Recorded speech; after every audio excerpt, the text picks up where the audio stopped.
Welcome everyone, we are here ready to go with NACE Star League once again. We are rushing the season as quickly as possible as we'll have a lot of games here in the coming weeks. Very excited to be here. My name is Orbital, with me is Shen, and we'll be your broadcasters and your casters here for today. We have two amazing series coming up here and that'll be played out back to back, so make sure to stay tuned for all of the action. Shen, are you ready?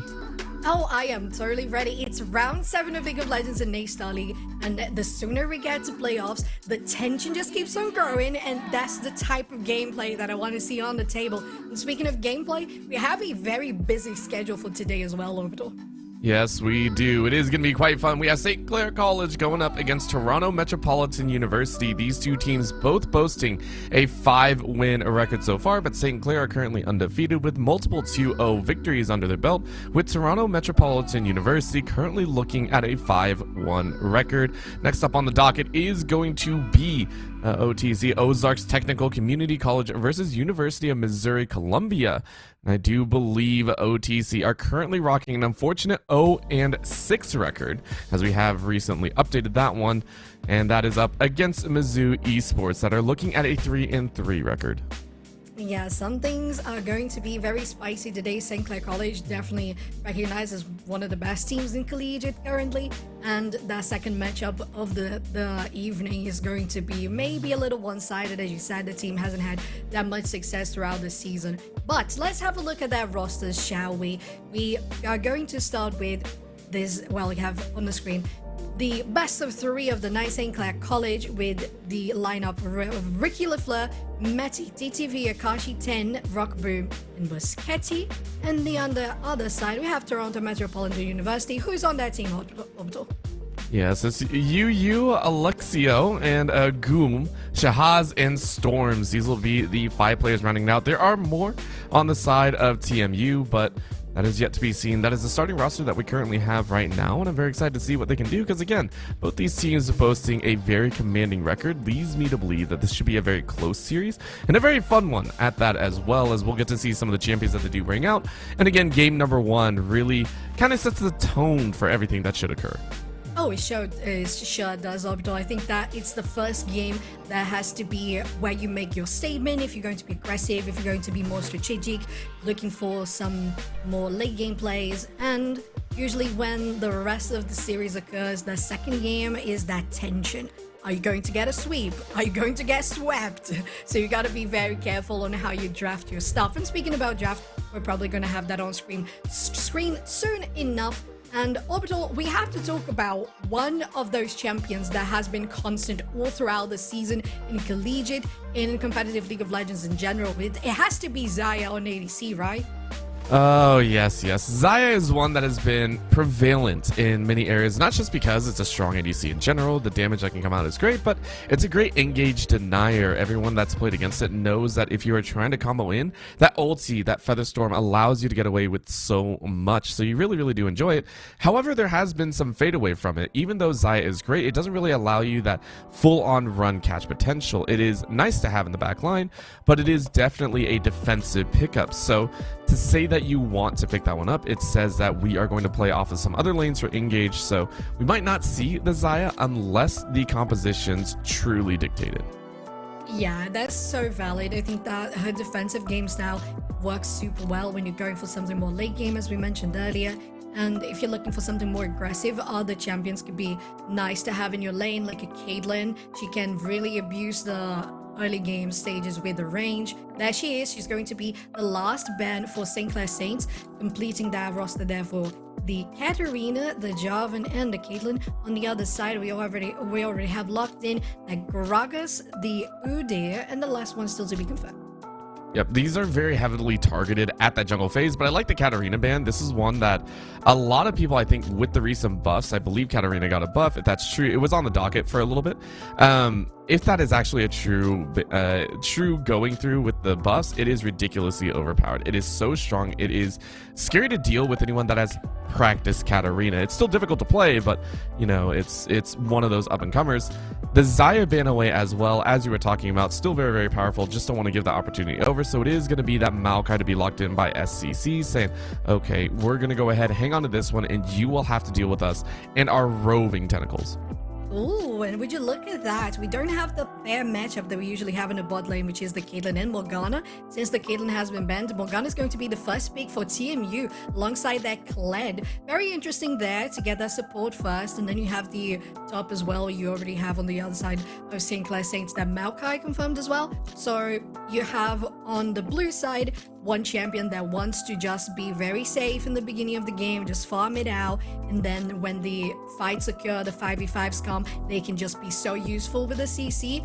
And, well, on the other side of the map, bot lane for SCC is going to be very aggressive with a Lucian and Nami combo.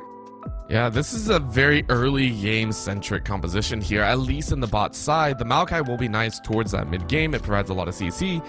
But the Lucian Nami, it's specifically saying you picked up Morgana, we're going to bully the Morgana out, and now we're going to try and bully out the Jinx. So it's a defiant stand by TMU saying, hey, we know that you're going to be a bully, we know you're going to be aggressive, but we're going to try and weather that storm and angle for that late game. You're praying that the Jinx Morgana is allowed the opportunity to play in an even state or get some free kills around the map with that rocket and try and snowball from there. But right now, TMU a little bit on the back foot, at least on the bottom side of the map. Interesting to see that the next Ben for TMU is going to be the Fiora, so it looks like they're probably thinking that Maokai might be jungle on the side of SCC. And in this case, as you said there, Orbital, they're going for something more late game with the Jinx. She is a hyper carry. She needs that gold or skills to be able to stack items and have the most damage as she can do. So I think that with that, they're worried about maybe split pushing compositions with the potential that a Fiora can apply.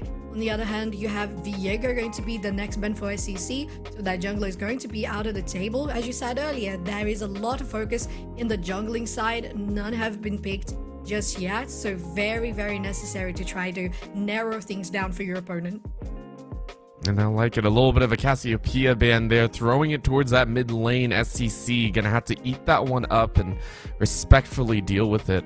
I like it. It's a little bit of a flow. It does mean that TMU have split their opinions a little bit on whether they do want to send that mid lane into a little bit of a safe quarrel. Whether you blind pick it here and say, hey, we'll give the jungle their very, very specific matchup, make sure that TMU have, that carry styles set up, or they still counter pick it, right? The Cassiopeia is not the end all be all, so you grab your jungle here and then you rotate that into a mid lane counter pick. All eyes are open, and you know the Maokai is going to be a big power play. I would like to see some CC, a little bit of engage granted over by TMU. Yes, you had the Morgana and the Kled, but I'd like to see something like a Sejuani. I'm always kind of leaning towards that Sejuani side, but it's going to be the Blitzcrank. So a little bit of a change up. If this is attack speed Blitzcrank, I will be in love, but that also might just be an accidental pickup here. Yeah, that's interesting. We'll see if this is going to be confirmed by production on our side, but having a Blitzcrank, that does seem to indicate that Morgana might be going mid lane, which is definitely an intriguing pick. I was going to say that alongside a Sejuani for TMU, a Syndra in the mid lane would work super well. You have that much damage with that much CC. On the side of SCC, they go for the Orianna, which basically fits a similar style. They can use spheres, basically. And with that, they not only do very annoying constant damage with those spheres, but also able to input so much CC alongside that. Yeah, it's quite nice. The Orianna just kind of rounding it out here, but SCC, I would like to see a little bit more oomph. The early game is going to be nice. The Lucian's going to be powerful, but right now it's just surround the ADC with help. And I like this. The Jax coming out here, that is a powerful one to pick up. And I appreciate it, right? We want that mid to late game damage, and that Jax, once scaled up, will be a brute to deal with, especially against the likes of a Kled, someone that is going to be that kind of annoyance, that engage, and then the auto attacks coming out here. It's important that you have that Counter-Strike up and available, so very, very nice to have. We have gotten confirmation that the Blitzcrank is also supposedly a real lock-in, so, I mean, we'll figure out where the Blitz does go, and then you round it out with a Mordekaiser, so the speed up from Kled, an ability to draw someone out in favor of your own. The Mordekaiser being that R5 leads me to believe that this is going to be a pick-and-roll composition. Yeah, and to be fair, I think that both teams have started this game of the draft with a very mental game focused scenario. They had the Morgana first pick, maybe baiting out that it was going to be support. It wasn't. You had the Maokai pick, maybe going top. It isn't. It's going to be jungle. The Jax might be, well, they are very interchangeable, but I would say the Jax would be better in the top lane. And on the other side, you had TMU focusing, for example, those bans on the jungle, the Fiora, which we mentioned that might be something related to a more split-pushed focus composition, and then you have the Jack. So they have really studied what the other team can do and how they can play around with draft and just really do a dance and circle around until they finally finish off their picks. It's a nice little question mark, at least for game number 1. I'm excited to see what they can lay down. Sofchen, is there a team that you are kind of laying your hopes on, at least in terms of champions or, you know, enjoyment that you're gonna see here on the Rift? Well, I have to say, I think I share your enthusiasm with the Blitzcrank pick. Definitely not conventional. I think that Jinx is a super good ADC. I love her in a personal level. She is a sweetheart to me. So I would really go towards TMU. I like the Morgana. I think the mobility with the Clad is great. Particularly, I don't like Lucian and Nami just because I hate playing against it. It's super solid. It's great. It's an amazing pick, but I absolutely despise it. So I think I'm going with TMU on this one. How about you? All right. Well, you know what? I'll leave it up because I never like to bet on who's gonna win here. So I'll let you cast a curse, everyone. Listen, we're not gonna be upset about this. I do this. We're not gonna get upset. We're gonna run right by that one. Accountable. Oh man. All right. We are gonna blow right past that. And we're gonna talk about Extra Life because we do want to shout out the amazing job that Extra Life is working towards right now, playing games to try and change kids' health and change and things like that. Go ahead and click on the Twitch panel below to try and create your own Extra Life team page and get excited about that. I think it's awesome to see that, again, video games and the community that gaming has brought together is always looking to try and make an impact and you know, try and bring joy to those that may or may not be in less fortunate scenarios. So really nice to see that. Again, Extra Life, an awesome program there at the Children's Miracle Network hospitals. Yeah, it's so amazing to have this sort of organization together here with us on A-Star League, and the joy that we can bring to children just by gaming. It's definitely the same joy that we get by gaming, and even though we might get stressed sometimes, it's because we have those sort of entertainments always there for us, and maybe, as you said, some more unfortunate with less access to games. These children are just going to value so much being able to play solo games, multiplayers. It's very important to give that sort of joy to our youth. Of course, and with that, we will go to a very short break. We're going to let the teams try and get through the draft as well as through the spec delay, so please do not go anywhere. A-Star League, we'll be back in just a few with gameplay.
And welcome back, everyone. We're ready to go with game number 1, and of course you get to see our lovely faces first, but we have gotten confirmation that is a Blitzcrank support. It is not attack speed and lethal tempo Blitzcrank, which I've seen run the Rift sometimes, which is hilarious. It is Morgana jungle, so I mean, Shen, that has left us with quite a few question marks here.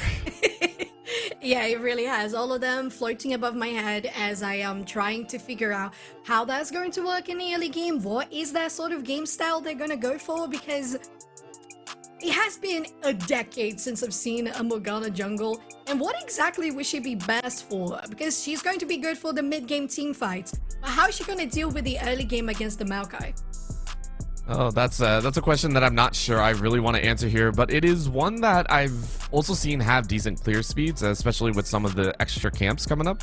If you're talking about the Krugs, I think on the far end, you talk about the Raptors, it's there.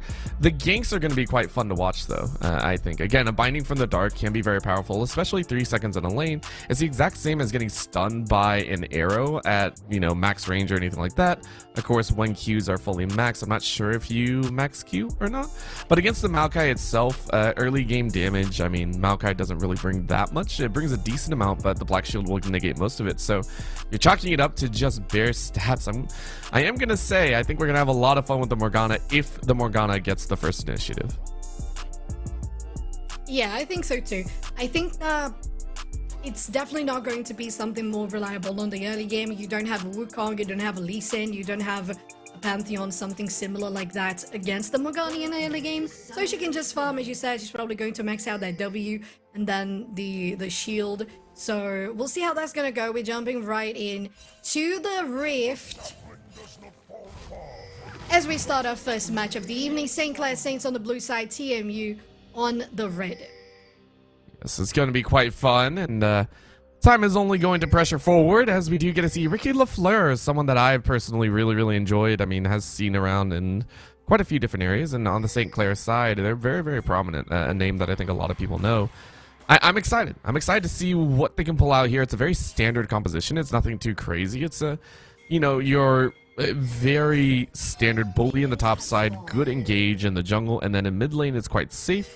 And then Rock Boom and a Bosk in the bot side. It's bully all the way through. It's a Kled in the mid lane as well. So this is a very front-loaded composition from TMU that we're gonna have a lot of questions for. So, I mean, a Storm's coming is gonna have to bring the Storm, especially without the Ignite. It's not exactly a kill lane. It's one that you're just hoping to get through and has some kill threat at maybe level 3 and 4. Yeah, on the other hand, you have that Nami and Lucian in the bot lane preparing for something. Ricky Lafleur is not even waiting for the minions to arrive to prepare for something. They're going right into this Mordekaiser, and they're going to get all of their health out of the way. They have to pop those potions already, so nice start for St. Clair Saints top lane. You gotta love it. You gotta really enjoy that one. And again, in that top side, the HP is your biggest commodity. So a huge win in the auto attack trade now means that Ricky Lafleur gets free lane. Until we do see Aloxio decide to traverse as the top side, Goom is not going to be able to do too much. You burn through a potion that only gets you back maybe about 200-250 HP, adding on top that Doran's shield. The potion's not going to do much, so you're going to have to eat up this damage. You're going to pray that Ricky messes up a little bit and gives you an opportunity to soak back up that HP.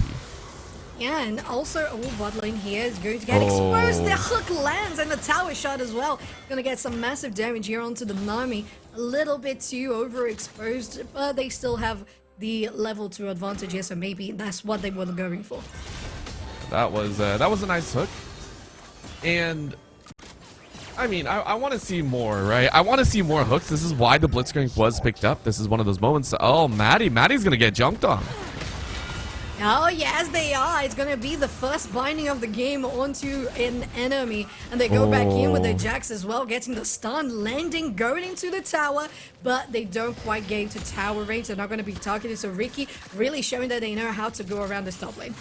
Yes, that is a very nice pinch, and ensuring that, you know, this top lane is really on ice. And again, Ricky Lafleur is going to have it. That's an easy first blood. You get the flash as well, and just like that, Ricky Lafleur has secured a complete topside dominance. I don't like calling it early, but against a Morgana and Mordekaiser, you got such an easy build path that it's just simple. It's just that easy.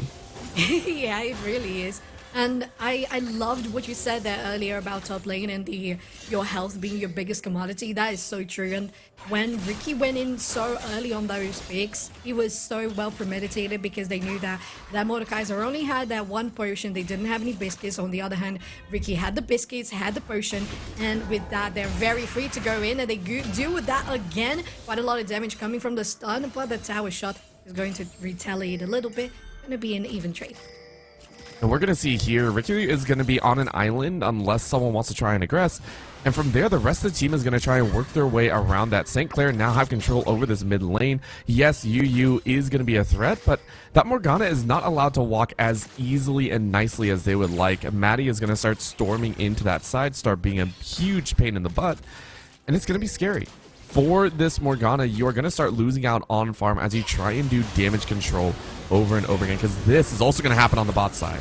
Yes, it will. They get a nice bubble there and quite a lot of damage onto the Jinx. The Ignite pops, the hook also lands, and some damage is going to be taken back onto the Nami, but a successful trade for St. Clair Saints bot lane, and Jinx is going to have to go back to base early. It's a rough one, and St. Clair is showing why they are currently undefeated. They're just that strong and just that powerful. Bosk is also trying to negate this wave hold by UU, and I mean, you're able to successfully hold it off, but that means Rockboom is just going to push it a little bit further. Right now, you're just battling over lane balance. That's all you're doing here, so this is what we're going to see Rockboom and Bosk actually get. I assume they're not going to get too many kills as much as a Nami Lucian would like to get, maybe one or two more, but with how nice Shahaz and UU are playing, you're actually looking for that CS differential. Expect Rockboom to have at least a 30 to 35 CS lead by the end of laning phase. Oh, definitely. It has to be about lane priority on the bottom lane. And with that, they get a nice reset for them. But the red side also didn't lose any minions, and they're rotating pretty swiftly here for the first Drake of the game. There is a ward. They know there is. And they're just going to circle around it, take you down now. As there's no one really to contest it, they probably spot that Maokai was on the other side of the map. Going to be a free first Drake of the game. But very well navigated, because from the side of St. Clair Saints, it was still a good option to push further in the bot lane. They really responded well to MU. It's been, again, taking the opportunities when they come. The scary thing is that might be their only global that they get of this game. Remember, that was something that they took as an opportune moment, but you take a look at the lane states. Right now, every single lane is currently holding a massive CS lead over their opponents. Take a look from top to jungle to mid to bot, even into the support role. I would say Boss currently holding a decent chunk of gold over. St. Clair are okay losing that first dragon. That is okay. What we're scared of is TMU not getting a single other one, and they're going to have to work their way away from that fact. Yeah, nice dodge there with the root from Maokai. And in this bot lane here, it's the pressure that never ends from Rockboom. You have Alexo as well cornering around. Maokai also pretty near, but Orianna is coming for the backup. So if something happens, that's going to be huge for St. Clair Saints. A nice dodge on the hook, and TMU finding themselves in a very cornered place as Rockboom hits every Q on them, and really forcing that if you were not going to base, well, you are now. And if you are going to base, I will cancel your recall before you do. It's all about getting that extra time, and one of the things that I really do like to talk about is not killing someone and just threatening that possible dive. It forces them to recall. It's 8 seconds plus timer on when you actually have to respawn or heal up. And again, in the early stages, you don't have that buffed regeneration. So you have 8 seconds on the recall. You have another about, I want to say, 4 or 5 to get back to full HP. It's a long time that you have to wait, and then another 20 or another like 15-20 seconds to walk to lane. That's a good 30 seconds that you lose out on any sort of minion wave. So for Rockboom as well as Boss, they are getting incremental leads in this bot side. They are looking so strong, and it's going to continue. Rockboom, though, sitting in that river, is just saying, okay, I'll take some time, but keep eyes on them. They're going to continue to, I don't want to say gently, but it's much more sneaky. It's going to be a very quiet increase to their lead, and all of a sudden that Lucian, that Nami is going to burst out onto the field and just be really disgusting.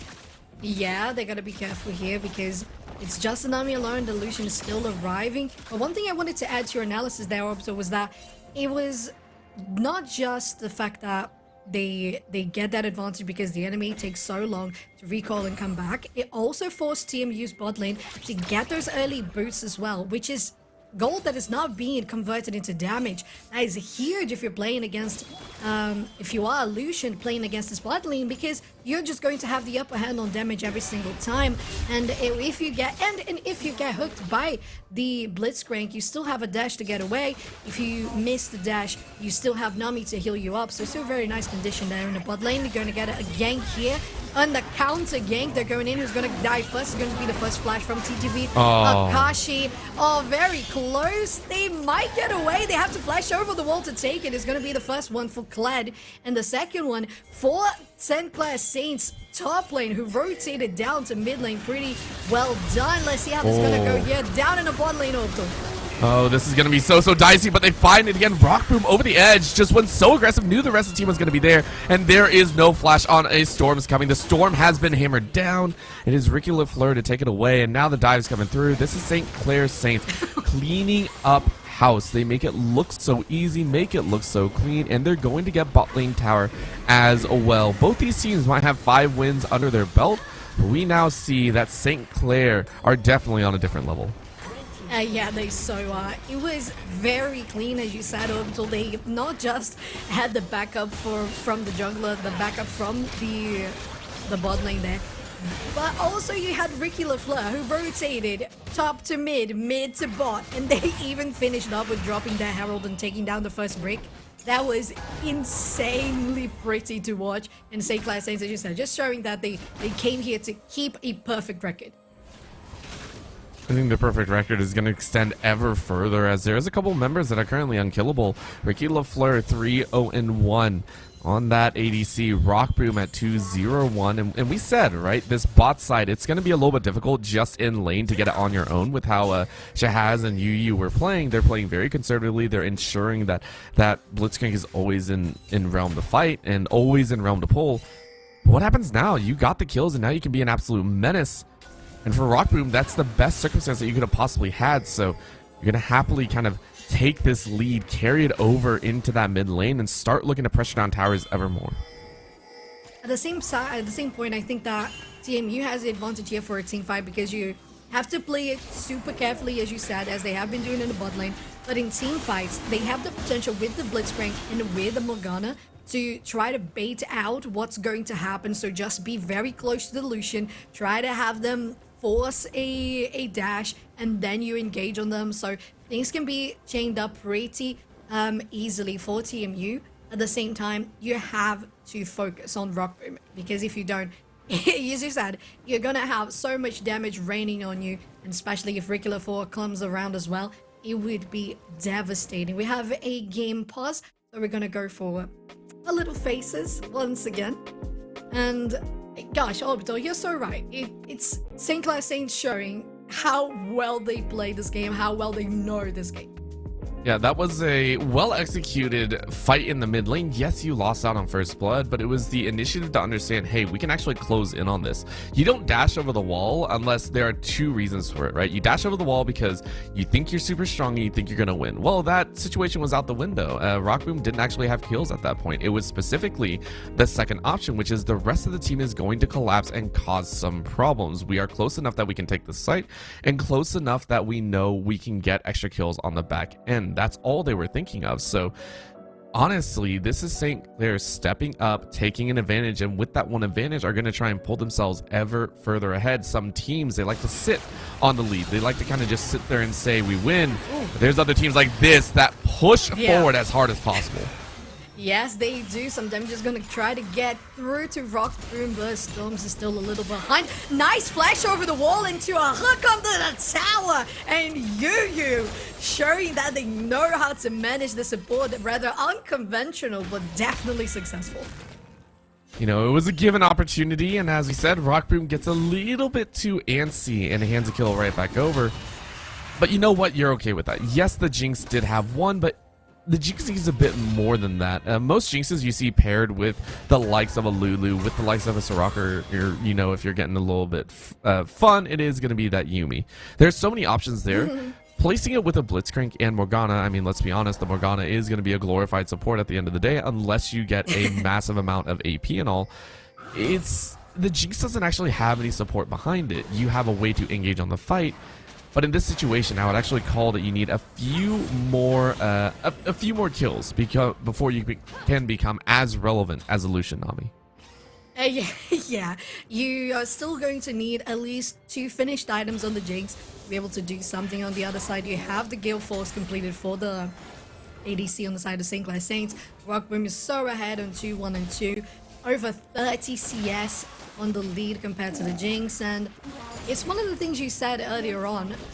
It was no problem for St. Clair Saints to miss on that first Drake because they were winning hard on the lanes. It's always one of the... Whoa! Oh, boy. Oh, boy, indeed. Oh, that's not good. You don't want to let that happen. You don't want to have that keep happening, but...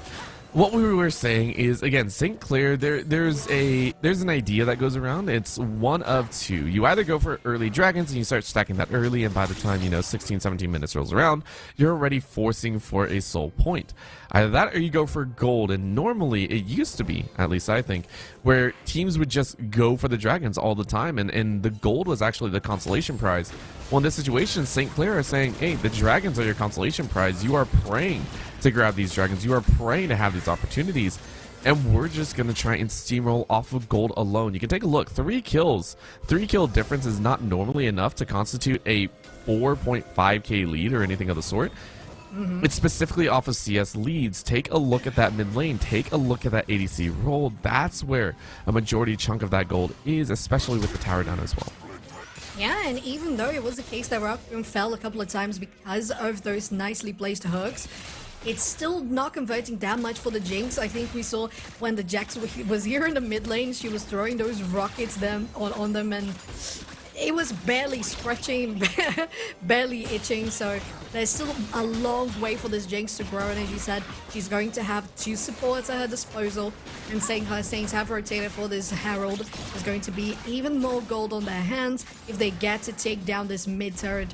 With the buff is going to be huge. They open up the space, and even more can happen. They pop up the Maokai ulti, but Yuya is definitely going to escape as well. It's also just a support. They don't want to go ahead and use too many of the ultis. Instead, you're kind of saving them, right? Maddie losing that twisted advance is okay. What? You're perfectly fine losing that one. Oh, that heal coming out is huge. Wow. But it's going to be very close. That's the power of Rockboom whenever he's not getting hooked under towers. That's a very nice one to see. Yeah, super well executed. Now showing that they know where to be, just barely in range for the turret, just barely in range for those hooks from Yuyu. But gosh, that heal just had me gasping. Then, as we said, St. Clair Saints go for the mid lane to take down with a Herald. Works out super well. They're gonna get another charge in, so extra gold divided to all of these members who are already building that 5k gold lead for the whole squad. 20 seconds for the next Drake, and they're getting vision around. The river is just going to be theirs for the taking. They're going to be in control of so much here, and that's actually why I really like the fact that Akashi is currently sitting on the top side. With the TP, you're okay, and normally you'd say, okay, let Ricky LaFleur do that as well, but Ricky wants to expand that lead and currently is saying, well, I can take a Storm's Coming much easier than I can take a Mordekaiser, so let's go ahead and lock down that kind of lane. Set up the split push factor from Ricky is really going to start kind of tearing down at Storm's Coming and Goom. And from there, you just control the side lane. St. Clair are going to, in this 4-man position, roam their way out, get the other objectives, and be a pain in the butt of TMU. It's going to be hard for TMU this win because they know that they can't really push that forward. They know they don't have that much control over the jungle. Heck, this lower side is all blue. The vision is definitely just St. Clair Saints. And with that, all close. Oh. Nah. It was okay. It was okay. I was excited. Come on. If everyone had stayed, that would have been different. If everyone had stayed, that would have been different. Does it stack up? I thought it would just stack up with the first. No, it's just the HP would have been lower. Oh yeah, you're right. Yeah, because it's that's all I was thinking. Yeah, valid. If it hit the Nami, would have been better. Oh yes, that would have been great. But it's it's still an attempt, and you can see now TMU are not exactly enjoying the fact that they're currently being pressured down in this situation, but that's a hook that they might like. Yeah, they are definitely liking this one. The final damage is going to be the pull for Aloxi. I have a hard time. Elo. I'm gonna call them Elo. Is that okay? It's gonna be Elo now. Gosh, every single time we see Yu landing those hooks, just feels so great because you don't see the blitzcrank that much. But top lane here, Ricky Fleur, showing that they know how to do jacks. They go in, they know how much damage they can take. And in this bot lane here, you're gonna have to try to defend the Orianna, taking some damage from Claire that the tower is gonna hit instead. And they're just going to pressure each other out. Just so is the top lane where Morgana is following to Orbital. Yeah, this is a little bit of a challenge, but the call of the Grandmaster's might. Ricky is saying, I want to take this fight, but has to flash away. And in that bot side, the Scarl call from A Storm is coming. You don't really want to use that one as a get closer. Well, you want to use that as a get closer tool. The damage from it actually isn't great, so it's may have been a misclick or anything of the sort. But for right now, it's again ulti's lost on a few members. Aloe losing theirs and A Storm coming loses theirs means that Goom is gonna get fully fought under this tower. Oh, but the backup TP is going to come from Storms. They're going to go Ricky Flood. They know they don't have any flash available. The hook is going to miss this time. Oh my god, amazing! You're going to have that super mega death rocket landing and taking down the enemy ADC. And that's how your Jinx is going to start growing. She has that finished tier 2 boots. She has the Kraken Slayer. She has this, the seal. And with that, she's just going to take anything else on her path as soon as we reach a more 25-minute stage, 30-minute stage of this game. So gotta be really careful because those hooks are landing every single time. Yes, they are. Yu has been a pain with those so far, and you know, I did say at the beginning, Shahaz, I wanted to see a few more kills in there. I wanted to see a bit more power behind. 3 kills is definitely going to do that for you. Not just kills, but a couple shutdowns in there as well. There's a shutdown on, I believe it was Rockboom when the kill went down. So you are now currently matching. Yes, you're a little bit behind, but now it's, you know you're going to outscale Rockboom. You know you're going to do a little bit better. So for right now, it's just get extra gold, pray that the rest of the team doesn't die, and you can work your way from there. But that's a draw in, and that's a kill. Yeah, that's how you get the extra gold. Nicely done here. You have 3 stacks on the Sinclair side. Oh, from the Sinclair side on the right side of the map. TMU trying to retaliate, defend this as much as they can. Very close to get a hook, but there's so much HP that you have to take down on these Jax, especially with the Nami alongside them. They're not going to be doing much more than that. Unfortunately for TMU, their tier 2 top lane is going to fall. They only have that bot lane tier 2 standing, while on the other hand, you have a Storms pushing for a split in the bot side. And that opens up a lot of the map once again. St. Clair, they understand that their composition does have a tiny bit of a timer. Ricky Fleur, since they were able to get 3 kills, has only racked up 1 more and now has bought that Wit's End, so will be quite a bit more powerful. But you're starting to realize that if things continue to go the way that they are, TMU will actually have a little bit of a stronger four-man ball composition.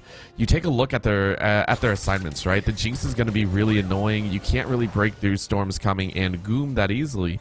So TMU, they are trying to bide their time. The main thing that's going to kick back is most likely those dragons. If St. Clair are able to secure those that soul, it's going to be a big pain. You're not going to enjoy the fact that the Lucian, the Nami that you were so ready to try and kill so quickly, they're now going to be much tougher. They're going to be regenning much faster.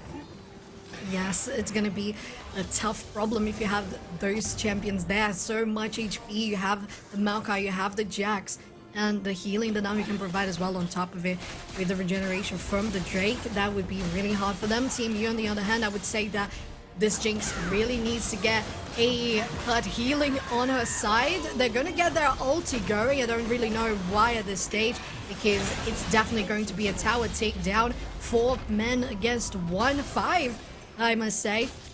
And with that, you're going to have a clean swap around for the Drake pit. St. Clair Saints has that priority. Oh, but a nice bind lands, and there's going to be Storm going into them. Some health is getting traded back. The flash back into the tower range is going to help. They're going to have to pop their ulti, and Ricky LaFleur is most likely going to fall, but a lot of resources expended on this one. The heal actually came out. That was actually quite devastating, and we were all kind of waiting with bated breath there, because this is the main objective. Yes, Ricky should not have been recalling there, but this is the most important point. You are now on Soul Point. Just need one more to be a menace on the Rift. And I mean, I take a look at the other side. I'm taking a look at TMU. Yes, you get this tower. That's your third one of the game. I don't see any heal cuts. So if this soul is allowed to be given over to St. Clair so easily, who's going to be the one that eats that 800 gold issue? You know, who is going to be the one that allows that 800 gold to kind of have to be used as a tax? We talk about the QSS tax. This is the tax of heal cut. That's all it is.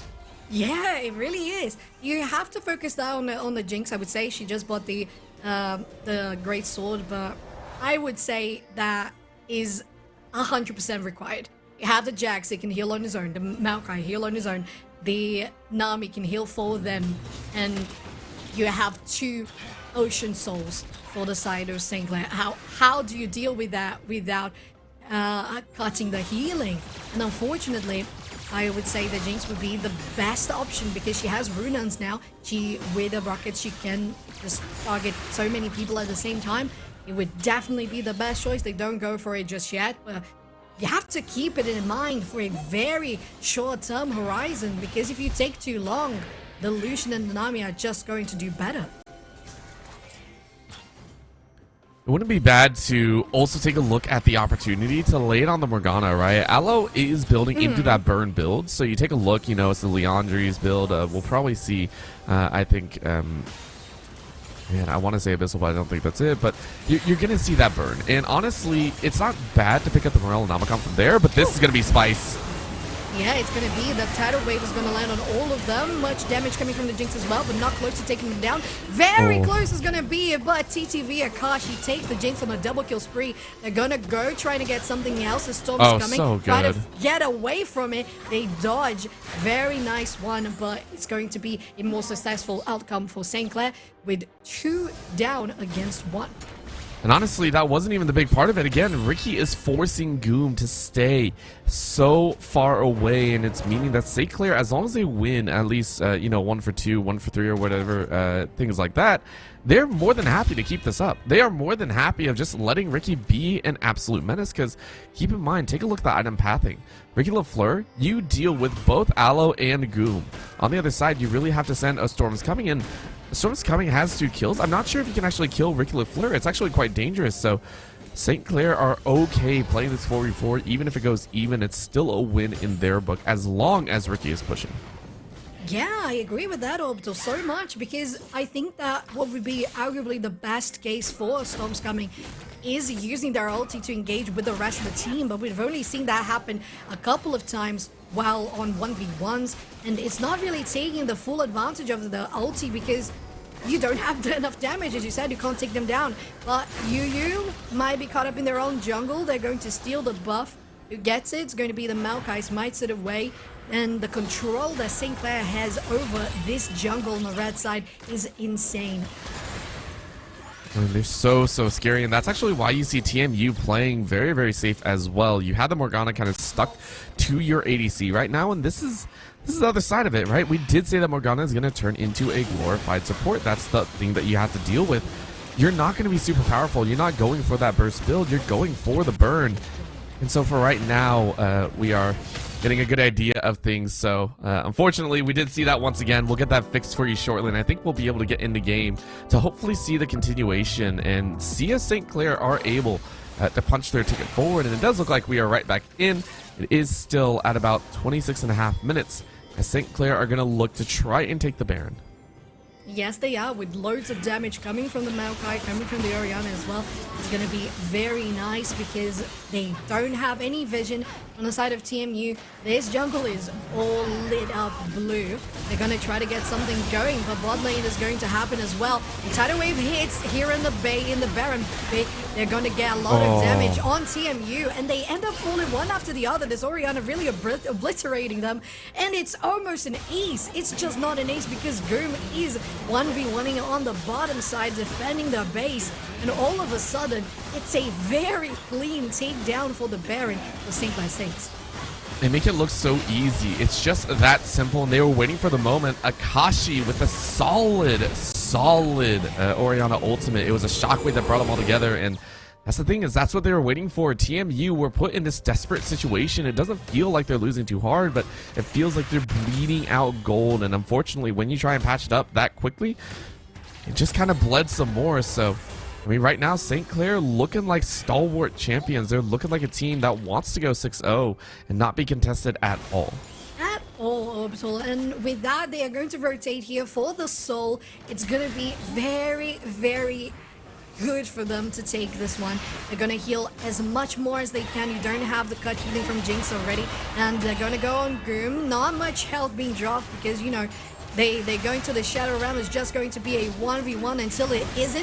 You have the hug coming from the Blitzcrank. Maybe going to take this one down from Shahaz. They take it, but the retaliation from Orianna comes back. You have to flash away Bosk, and they're going to try to get something. Oh my god, those auto attacks from Orianna are taking more damage than the Jinx is. You're going to try to reposition. You're not doing much at all, Shahaz. Unfortunately, this Orianna with the Lucian just taking everyone down at the speed of light, while Ricky LaFleur is taking your base. And I think this looks like a pretty swift win for the first game of the best of 3. They're looking so good, and they're so happy right now. Again, St. Clair, they make short work, and this is kind of the position that they put themselves in. They're very happy about the aggression that they showed in the early stages. Again, it wasn't super easy. It wasn't a simple thing to do. They had to slowly accrue that opportunity to take the mid lane, and then from there, they pounce on the other available lanes. It felt slow at the beginning, but by the end of it, St. Clair were in full control. And you take a look in that mid lane, Akashi 8-1-5, I believe was the last score, looked so dang good on a champion that is well known as being more reserved in that sense. Gosh, even the auto attacks, as we mentioned, they were destroying. So much damage coming from those, and the ability of the Shockwave to just get everyone together. You land the Qs from Lucian, it just lands up so well. And as you said, I think that even though they had their first Drake not going their way, they knew they were ahead in gold, they knew they were ahead on CS, every lane had a lead on their opponents, but they just played it very calmly, very strategically, and you don't really have to rush anything. The only thing you need to rush is you see an opportunity to take down the Nexus, you do it, and they did. They did it so well, and they're looking to continue this one onward, as St. Clair are still undefeated right now. At least we know. If they're undefeated in game score as well, that'll be yet to be seen. Let's go ahead and go to a very, very short break. We'll be right back with some more gameplay in just a bit here with Nace Star League.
And we're back, ready to go with game number 2 as TMU unfortunately fell to the very swift hands of St. Clair. They looked very, very strong, looked powerful, looked clean, and most of all, looked dominant.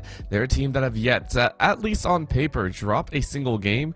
And doesn't seem to stop here. TMU, of course, a little bit of experimentation. They looked like the Morgana jungle did not work as well as they had hoped.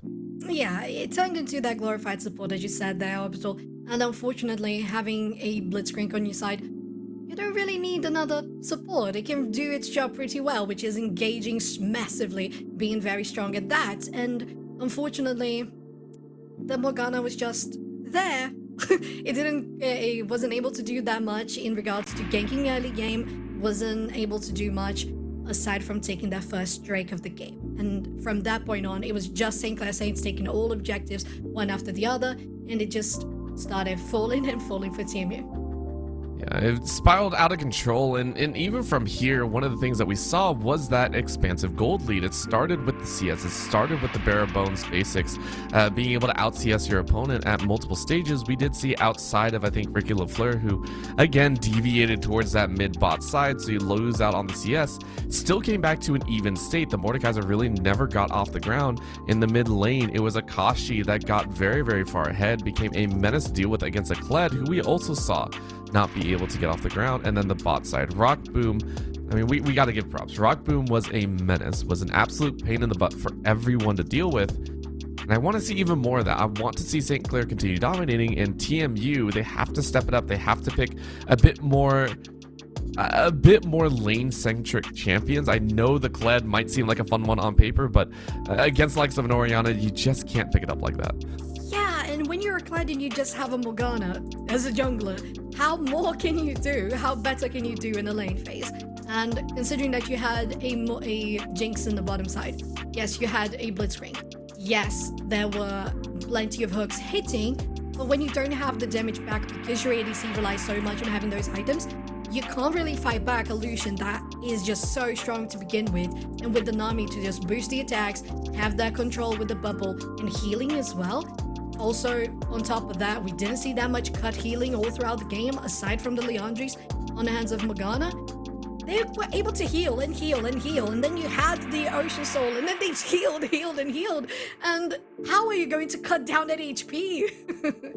It's really focusing on, again, I think the champions that you do pick up here, either that or you sack the lane, right? You focus on gathering, you focus on gathering a better jungler. And as much as I hate to say that, I mean, there are some champions that do quite well. Into the Lucian Nami, it's a self-buffer, usually. The Caitlyn is one of the big answers, and of course it was banned out this time around. Same with the Xayah, it's a very nice one to kind of roam your way up. but you also need a different support outside of that Blitzcrank. If you are going to go the Blitzcrank, you're going for kill threat, and then the HP doesn't matter, right? You need a little bit more upfront burst, and once again, that lands on that ADC position. What are you going to go for? You could go for like that Tristana, be an absolute bully, but so many different things to think about here, and we'll see if it plays out as they are staying on the same sides. Yes, the same on the same sides, maintaining the first bend for SCC once again is going to be the Katarina. And one thing that I wanted to add on top of what you just said, Orbital, is it felt like they had a Jinx with a support that just didn't match her playstyle in the beginning of the game. So you're going to wait for the Jinx to sail. The Blitzcrank just wants to get things done on level 1. On the other hand, if you had an ADC that has that much pressure along with it, so the Caitlyn, as you said, which was banned, Tristana, for example, would have worked well. It just makes more sense. And if you want to keep the Jinx, have something more safe. You mentioned the Lulu, you mentioned the Yumi, you mentioned the Soraka. So things that can just keep the Jinx safe, which was how they were playing and how they knew they had to play, because the pressure on the bottom lane enemy side was just that grand. As we start to finish off this first ban phase, is going to be the same for SCC, having the Javan 4 and the Caitlyn on their side, and TMU with the Maokai this time around differently, because we saw the Maokai jungle in the previous match, and the Gragas with the last one still to be confirmed. I can appreciate that, you know, giving a lot of credit over to the Maokai and over towards that jungle presence that was fairly often felt. And even the Jax, Ricky LaFleur, not allowed that one in the top side. It still leaves a lot of bruisers on the table. This is not going to be easy for TMU to kind of get over, and they basically said, all right, game 1, it was a loss. Let's go ahead and make sure we don't have a repeat of that. Ricky LaFleur can pick up just about anything else and still be an absolute force to deal with. There are so many options available to you that, and you've already identified that you win that top side. So, I mean, for Goom, you're really worried about what else can break out here. And the Udyr that was banned out in game number 1 is obviously going to make a reappearance here. Yeah, SCC is securing that one, which was definitely targeted banned in the game 1, and it's another champion that can do quite a lot in the mid stages, can have some presence, especially in the top lane, especially around heralds. TMU is going to potentially lock the Jinx again, so we would hope that at least the support alongside her is going to have a similar... Okay, it's going to be Karma then. No, is it? Okay, never mind. So they kind of signaled that they might be going for Karma, so that is a problem if they don't pick it now. We'll see how they're gonna go, Obdor. It's a lot up in the air, and yes, Karma would be good. It's more the fact that they're showing this blind that I'm actually very worried about. Because they didn't ban away the Lucian Nami, if you already had a tough time, you don't want to send that same message, but even the Zac isn't going to be all powerful here. It is a good engage, and again, the Zac does bring some power behind it, but if you're going up against the like Evolution Nami, it's still very troublesome. So for TMU, they're still banking on that bot side a little bit, still lending themselves to a very high priority ADC. And SCC actually have a little bit of a question mark because the Xayah is still currently up as well. And you're going, do we want to grab the Xayah? Do we want to grab that Lucian? There are so many options available. And I think they're going to go for the Xayah, just say, hey, let's go ahead, lock that one in. Let's play for that late game behind it. And instead, they actually go Aphelios. So I appreciate this one as well. And the Thresh should rightly come out as well. Yeah, they work out so well together. I think SEC showing us the bot lane that just solidified just classic bangers. The Lucian Nami, the Aphelios Thresh. The next one would have to be the Morgana Caitlyn too. But I am so on board with you, Orbital. I think that going Jinx blind doesn't make that much sense. She is a high priority, as you said. She is squishy. She doesn't have any mobility. She can't really do much, okay? A Braum on her side, haven't seen that in a while, but I think he can have the most potential in comparison to your Blitzcrank to actually defend and protect the Jinx, so that could be interesting. At the same time, I would have liked to see something more aggressive maybe in the jungle, so they would counter any sort of aggression coming from SEC, because even if they don't go for early game with the Lucian Nami, they still have that playstyle in general. Yes, it's still there, and it's still nice to hang on to, but I mean, it's SEC that we're talking about that they're going up against. Even the Oh man, that's rude. The mid lane Kled did not have as much power behind it, but SCC are basically saying, TMU, we know it's a comfort pick for you. We're gonna ban it out anyway. We are going to force you to pick something else up and work your way from there. The Olaf being banned away as well. SCC are not allowed to have that kind of forward-facing champion, which should force the Udyr into that jungle. But if it's still going towards that top, it's still going to be a pain in the butt. So SCC still have an option. Do they go for another mid lane ban, or do they look at that top lane? Do they try and get a much better situation occurring for themselves? And if so, what do they ban? It is going to be that Cassante hover, and this one I can get behind. Yeah, I think that's a great pick there, at least a ban, of course. And it's nice to see that SCC knows that Regular Flood could be one of those pivotal points for that matchup, and having it more secured, more narrowed down for a most comfortable experience for Regular Flood could be just the win condition, because they know that in the bot lane is going to be a different matchup. You have the Aphelios trying to get more damage, and in regards to items in the mid to late game, and it's just going to be a different play style. On the other side, they get the Fiora, who's going to be the first top pick of the game, and are they going to try to go for something more split pushy again? Because they kind of did, but it also didn't work, because the vision and just coordination from SEC was there to counter it every time. Yeah, and honestly, they didn't have a super split push comp. It was more an answer to SCC, right? SCC were the ones kind of bullying down those side lanes. And the Scion in the top side, this is a brutal one to have. Fiora thriving on that mid to late, but against a Scion, against someone that can bully him out quite easily, unless a Zac does want to join in. This is a big wall that SCC are building up, and you can see their focus shift. The ADC role is now swapped to that mid to late. The Udyr are going to be all up in the faces to kind of control that way. And paired with the Ahri, SCC granting themselves another phenomenal composition. Yeah, I totally agree. They not only have the protection for the ADC, they have, as you said, a wall that's going to stand in front of the squishies. And even if someone tries to run away, well, you have an Ahri that can chase them down. She's going to be dealing that AP damage the team lacked. So it looks an amazing composition on the paper, and knowing how well SEC can perform based on the previous records, the 5-0 undefeated score, the previous match that we have just watched, I think it's just going to come out to a similar playstyle again. Yeah, this is it's a challenge, right? The bulk of where SEC are currently landing, the power from before came from that bot side, right? The Lucian Nami was a prime position for the rest of the team to play around. Now SEC are actually roaming out and around. It's going to be focused more on the Udyr and Ahri. I do agree, though, that TMU, their composition has stayed fairly the same. Mordekaiser was also a champion that you want to give a little bit of time to and be able to farm up and become that bully of a single laner. The Fiora is going to do the same thing. However, there's a different answer to the top side right now. There's a very different answer in that Scion, that bulk tank. And in the bot side, the Braum will provide a little bit more safety, but it's still the same old issue. Jinx doesn't actually have any real support. It's the defensive nature. It's, we'll block enough, but you got to kind of get the kills on your own. You got to regulate that gold on your own. We're not going to give you any extra benefits. So for TMU, it's a lot of, we hope to get the kills, we hope to get the gold, and we pray that's enough. Along with the Zac, you know, a lot of the extra engage that we were talking about, which I'm very excited about, don't get me wrong, we're still hoping for TMU to have this very, very nice early game setup and the mechanical differences to try and be making up for some of those points. Yeah, so am I. We're definitely hoping for them, because it's a tough matchup. We know how good St. Clair Saints have been doing in the season, how they have constantly been in collegiate in general. So TMU, I respect them for trying to be innovative, trying to be more adaptable in how they come into the drawing board.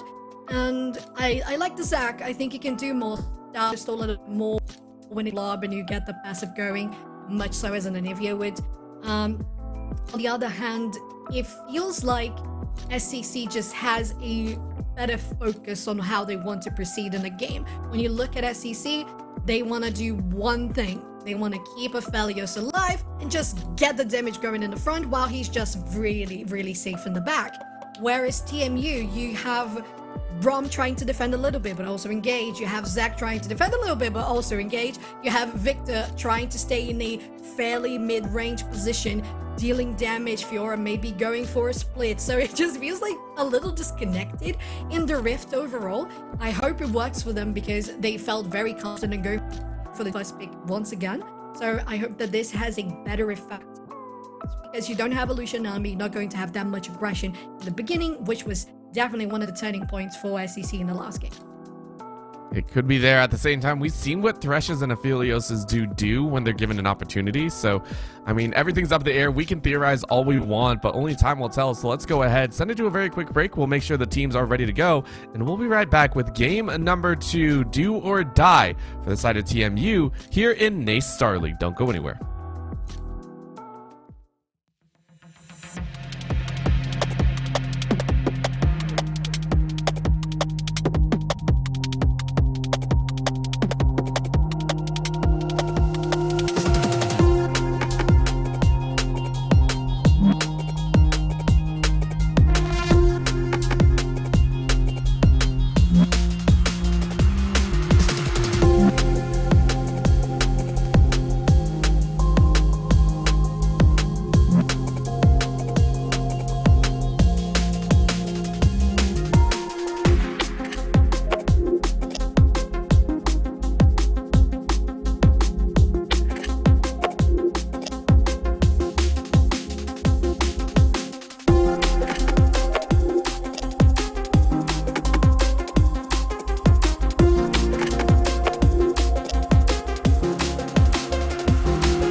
And welcome back. We are ready to go for game number 2. And I mean, St. Clair, they are putting on a show for us right now.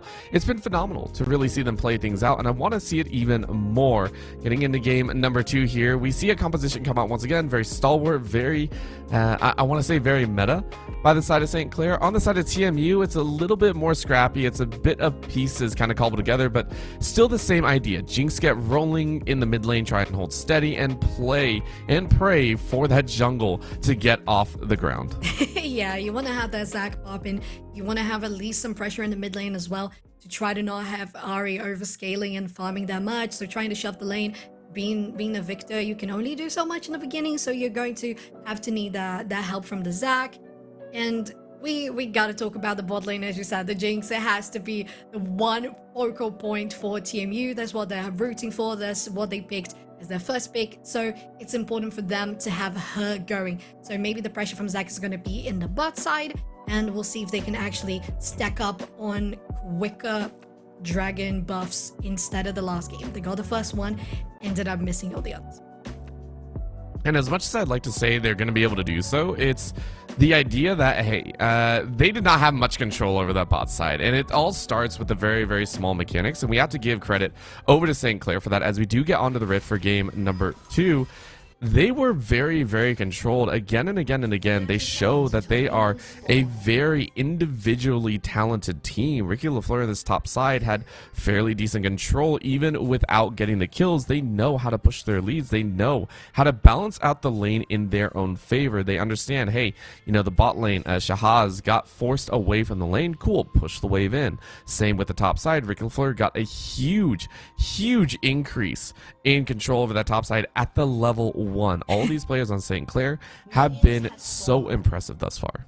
Yeah, not only that, you have the pressure from Ricky LaFleur on those 1v1s, but the rotation on the map coming from St. Clair Saints from all those players have been amazing. You've had so much vision all across the map, just knowing where the enemies are, and having Ricky LaFleur have successful ganks and trades in the top, then bottom, then mid, then bottom, then into a herald. That was such a well executed play to me. So St. Clair Saints are definitely going to go for something similar because it works out so well for them. It'll also take a little bit of time to see if it happens exactly like we saw last time. One of the big changes is here on Maddie. Before was on the Malachite, this time around on the Udyr. So a lot more bruiser, having a lot more singular focus. In this essence, you're taking a look and you're saying, okay, what exactly can go down? I'm very, very excited to see, because that means Maddie has to get a little bit closer into the fights, right? The Malachite brings a lot of CC, brings a lot of pressure there. But the main thing you're looking at is just the Udyr bullying is going to be really, really fun to watch. So Aloe has to be careful of that situation, really keeping tabs on where the Udyr likes to roam, and be efficient enough to try and keep pace. Yeah, and if you're Maddie, you just want to go for those 1v1s, right? You want to have those engages in the Scuttle Crab, meet each other in the river. That's not going to happen. They are on opposite sides. But the pressure is always coming here from Ricky LaFleur on the screen. Look at that. He can just make everything work on level 2 or level 1 so hard. You would think they already have items on their pocket, but they don't. Once again, here bot lane, pushing quite a lot. For St. Clair Saints, they have taken the level 2 advantage first. And they're going to shove the wave. It's so nice as well, with this huge wave crashing under the tower and with the range that Aphelios brings to it. This is an early start to Rock Boom, and a boss beam menaces here, and this hook as well. Getting the extra tag damage, it's I call it fragment damage is the best way I put it. Against a Braum, you're not too worried, but what you're really doing is denying a whole bunch of CS there. Shahaz is down 5 CS after wave number 2, wave number 3, I do apologize. That hurts. That hurts a heck of a lot that they have to deal with now. Oh yeah, it does, and that's one thing that we saw happening for Rock Boom in the last game. They just kept on growing that advantage in CS, and you're gonna have the presence here from the Udyr. In the bot side, they're going to take the Scuttle, probably go for early ganks here, but if you are Shahaz and you know that you have to be careful. At this point, I think that's the only option you actually do have. We're like, oh yeah, you got to play careful. No, you are only able to play carefully. That is one thing, and it also plays to the fact that Aloe is being seen on the side, right? This bot side, the only time they are going to be really powerful is when the jungler does come down and Yu is able to proc those concussive blows. That's what you're looking at. The problem comes about when Aloe actually path towards that top side, and it just makes it so much easier. It means Rock Boom and Bosk have no fear on this bottom side, especially with Infernum up. It is such a blatantly AoE heavy, you know, gun to have, and you're fine with it. Now on the top side, though, we're getting a little bit of a gank. Yes, we are. They're gonna have to flash away Goon, but they're gonna fall. Gonna be first blood for Udyr. They're following against this Zac, who's gonna fall again. It's gonna be the passive blown and a very successful early start for St. Clair Saints. Oh man, I didn't even see it because of how quickly it happened. I didn't think Aloe was actually going to gank, and because of that, it just, Maddie was able to set up again. It was seen on a ward. Aloe was seen on a ward, and so Maddie just camped on the top side, said, hey, we win that 100%. Yep. And they make it hurt. This now bleeds into that bot side. It is going to be Rockboom and Boss just happily taking these trades and fighting up as much as they can. Yeah, they're going to try to get something here with the concussive stacks, as you said. They can't really get in range. This fella still has a lot of range with different weapons there, so Jinx can't really get that much close to stack the stun. And it's just going to be the percentage of HP taken out by Brahms Q. Try to deal some damage, because at this point, Shahaz just has to focus on farming. It's very much time here, and again, that poke is not as bad as it was before. Yu was able to soak up most of it. But the problem still remains, right? You can see it there. That CS gap is going to continue. 10 CS or about 8 for Rock Boom. And it's going to happen even more and more. As we do pan over now, we have seen Akashi and the Storms coming. Just kind of zone off there. They just kind of happily dancing in their own field. And the big scary thing is right now at level 6, Akashi should be roaming with Maddie. We should be seeing this 2-man squad start hitting the rift, start looking for those opportunities, and start being a pain in the backside of just about everyone on TMU's side. Yeah, and not only that, you have this Ari with a spell book, so you're going to see her as being very adaptable, very practical in going for those ganks. But in the top lane, you have a lot of damage coming from Gumi, who has used that ulti, has been stacked. Some healing is going to come, but the backup and the knock-up lands, so they have to retreat. Unfortunately, at this point, you just don't have enough damage to take down the Scion. No, you don't, and that one hurts, right? For Goom, this is again, Fiora, you don't actually win early on. That's why you pick the Scion. That's why you're a brute on the top side. It's still frustrating to watch, right? You have a CS lead, and yet you feel like you're doing nothing, but that's a good stun coming out here. And again, getting those grasp pots are very, very important, because this is happening on the other side. Maddie has had full control over the objectives. That is only the first dragon to go down here, as we're only 7 minutes into the game. Ooh. But it's very, very nice to have Ricky LaFleur, though, saying, I can still play with this fire. That's going to be a flash forward. One more auto attack's going to take it. Ricky just says, give me that kill. Yeah, they really don't care about it. I think the problem for Goom there is that they have been a little too greedy. There's a lot that can be done with the minions close to you. They're going to try to retaliate here in the bot lane. The stacks are going to land finally alongside the trap. It's going to be a kill on Bosk. Nicely done with the Ignite popped as well. They're going to try to take this one. Another hit, but it's not going to be enough. They're going to go for a dive. They are. Another one, and Jinx gets a double kill with a successful gank and dive from this bot lane TMU coming around.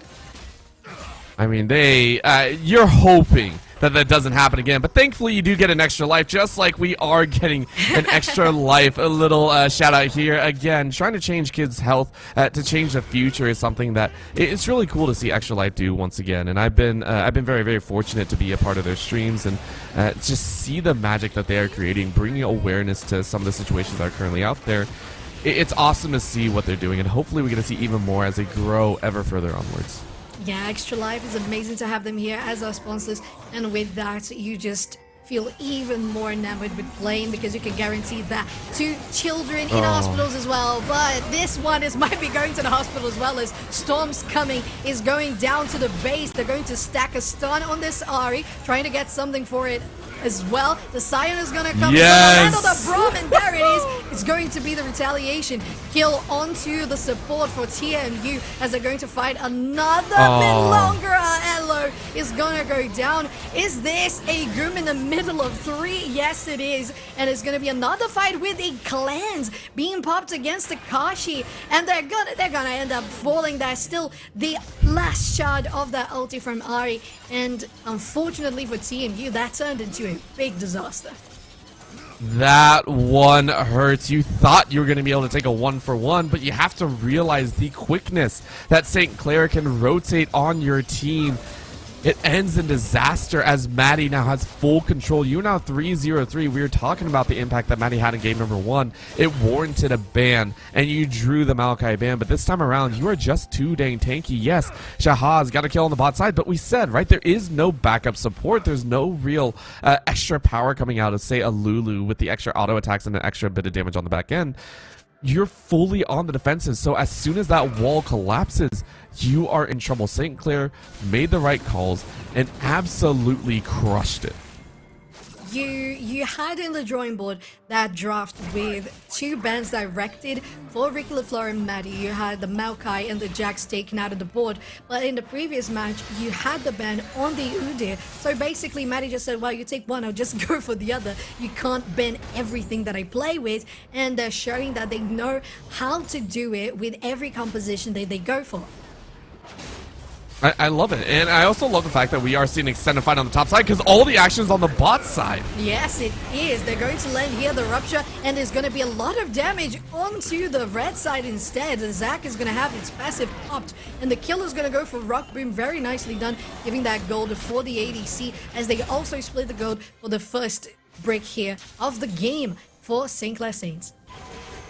A lot of plates on there as well, but with that broken, it happens. It's almost deja vu once again as Storm is going to eat so much damage. You can't run away from this chase. It's just an easy kill. Oh, that is very unfortunate if you are TMU, but St. Clair Saints showing once again how well they know to go around the map, how well they know to rotate, and with that, they have guaranteed the first 3 main objectives here. First Drake, first Herald, first break. It feels so good, and again, getting that expounded upon win there. It's not actually giving a boost to Rockboom and Bosk as much as it's cashing them up with the rest of the map, right? That's one of the few times that you're like, okay, we're going to just get you out of the lane to have that Ari roaming. Akashi is currently 4-0-2, has been an absolute menace on the Rift. Same with Maddie, same with Ricky. It really is just Rock Boom and Boss just like, okay, can we catch up to the rest of the team now? Can we get on the level that we can be massive bullies and annoyances? And I love it, the team identifying that as well. I also love the fact that we're seeing here Ricky LaFleur went for the Cole themselves, said, hey, even as a tanky boy, I'm still going to go for that factor. And you're winning it. You have components in your pocket, and Ricky is standing up to the Fiora. Yeah, on this bottom side, you have St. Clair Saints going for the Drake buff. Don't have any heralds on the map for the red side, so they're just going to try to push a little bit. Here at the bottom, the Charm is going to miss some damage. Traded back and forth between these 2 mid laners here now pushing the bot lane. And the other hand is going to be bot lane rotating for the mid lane instead. It's going to be a very, very slow press forward as well, but again, huge props to the side of St. Clair. They've taken control of just about everything, and if you're looking at TMU's side, you're still hoping to weather the storm. The Jinx is 2-1-0. If you can get a little bit more farm in there, that's great.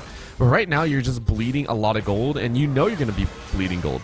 So what can you do? It's about slowing things down. Don't allow yourself to get caught by St. Clair. If you have to sacrifice a tower, unfortunately, that's all you can really do at this point.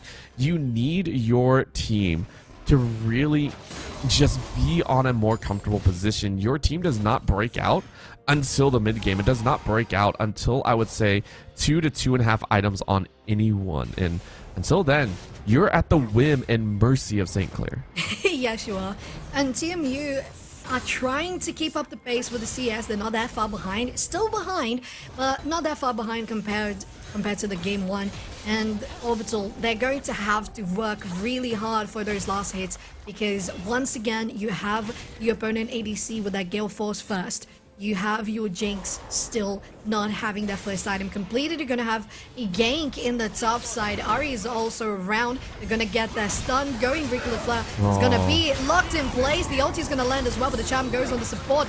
Goom, very nice parry, but the rest of the team from St. Clair has arrived. Just one auto attack away, and Maddie takes this one. And a TP coming from the rest of the team is going to help, but the rocket from the Jinx is not able to take all of them down. Another auto attack is going to be enough, and the Jinx has the kill onto the Ari, but they're going to die for Maddie as this Udyr is unstoppable. I mean, as much as I like the TP coming in, I think it was a lost cause at that point. St. Clair knew it and allowed it to happen. They said, look, we're not going to go for the tower. Someone's going to TP on top. We get an extra amount of kills. We rotated Rock Boom and Bosk up as well. They get a cross, or I guess, and top side ace as they killed all 5, and that right there is devastation. That is going to be something that Team Rocket would have been proud of. St. Clair wiped the floor with them. Maddie is now 5-0-7, 4-1-6 on Ricky LaFleur. At this point, St. Clair are the champions of the Gladiator Pit. They have everything at their own pace, and honestly, TMU, you are praying that every member of St. Clair kind of walks up one by one so Shahaz can pick up every single bounty available. Yeah, they are really hoping for that to happen, but with a team that's almost 10k gold ahead, and with what we mentioned before, and maybe they weren't that far behind, it's just showing that this time St. Clair Saints is taking the gold from the kills, and with, as you said, 5-0 and 7, 4-1 and 5, 2-1 and 1, they're just going to make it happen.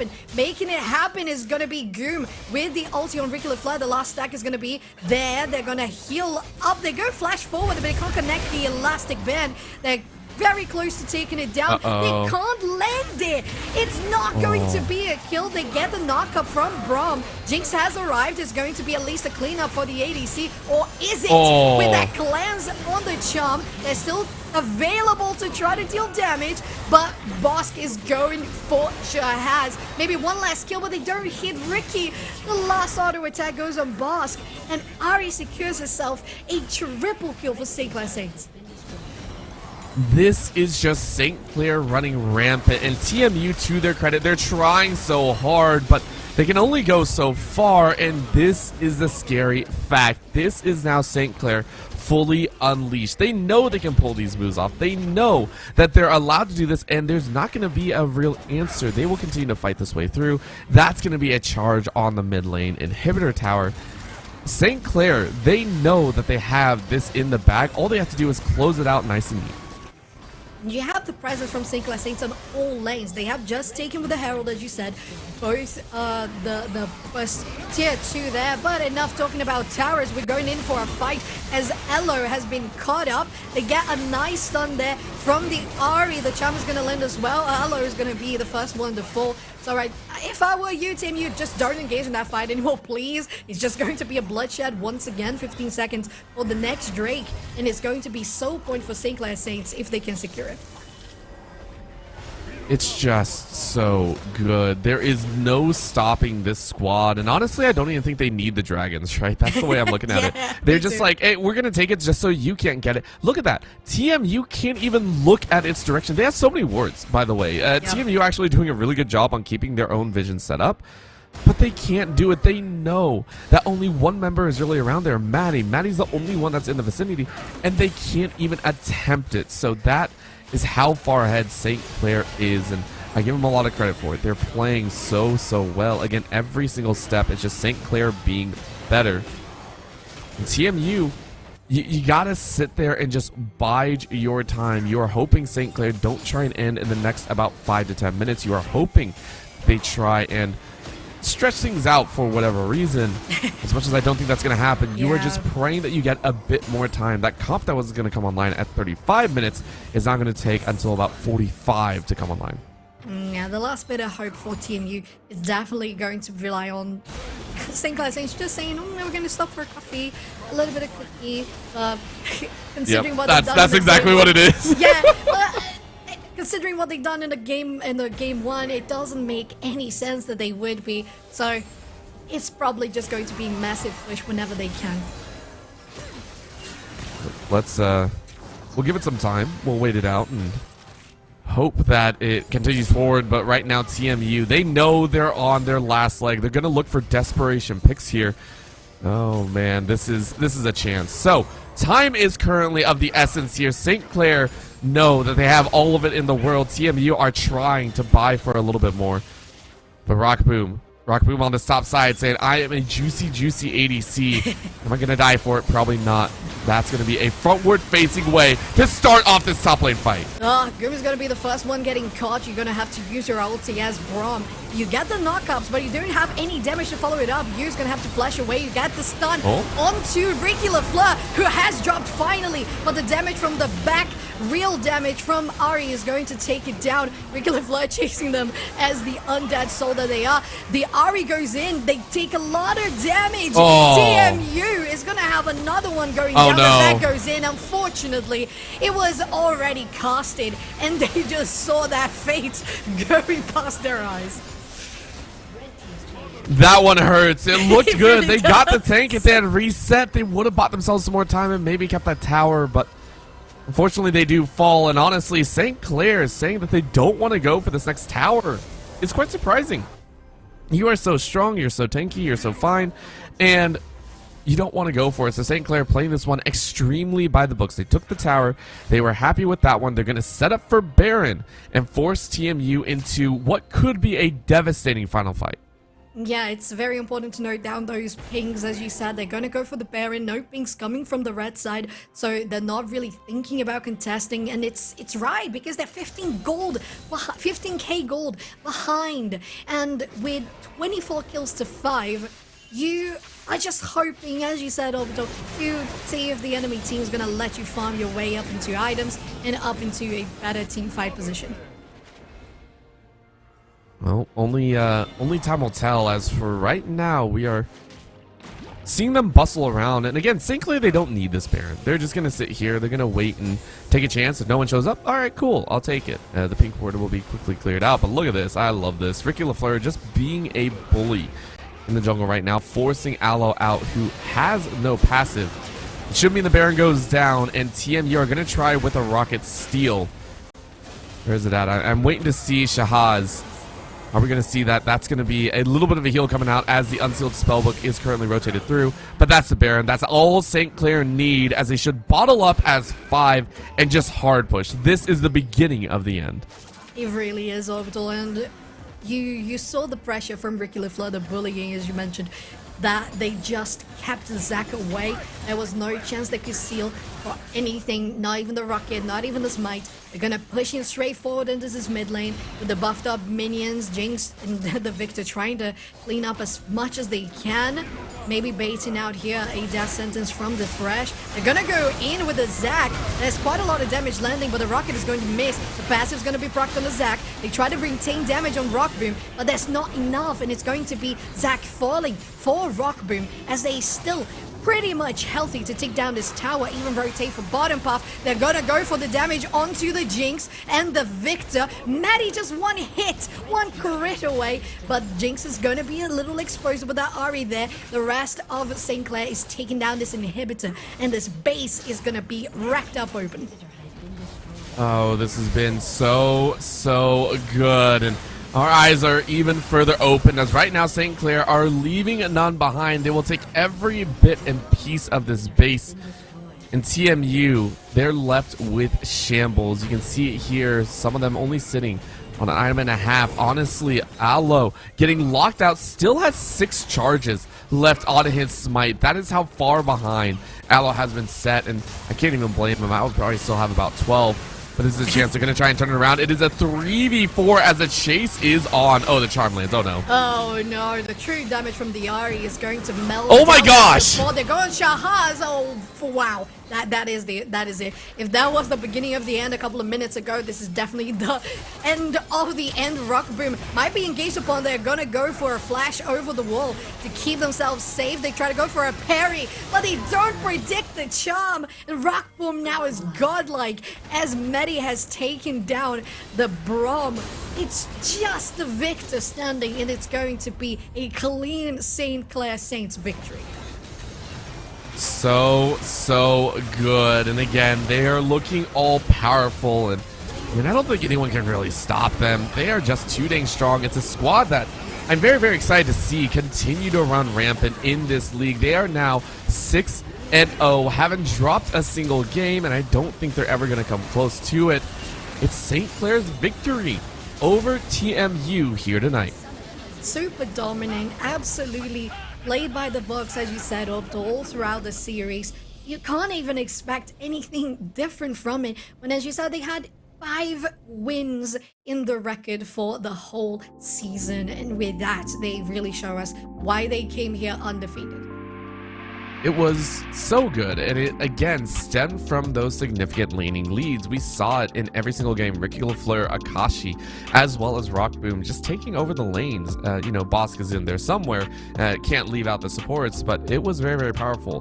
Something that did change though is Maddie. Maddie got extremely far ahead in this game number 2, was an absolute menace on the Rift with that Udyr. We saw why it was banned out in game number 1. You can't let that one go through. But I really did like it. As soon as they see leads, they take it and run with it. And there is no stopping this type of a speeding bullet train. And nothing in their path will ever derail them.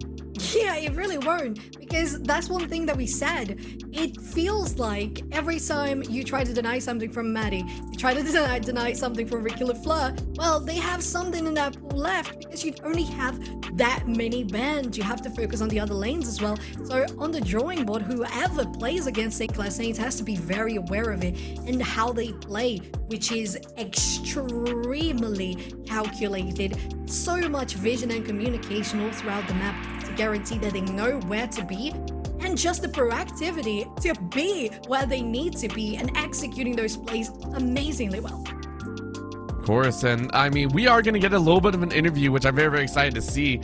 Maddie should be coming in very shortly, but I think we'll be going to a very quick break, I think, or I think we're jumping into the interview. Is that it? Yeah, okay, so we did hear it. Sorry, I was double checking. I was not on top of it. We are going to have an interview here with Maddie, the jungler of the St. Clair roster. How you feeling, Maddie, after that win?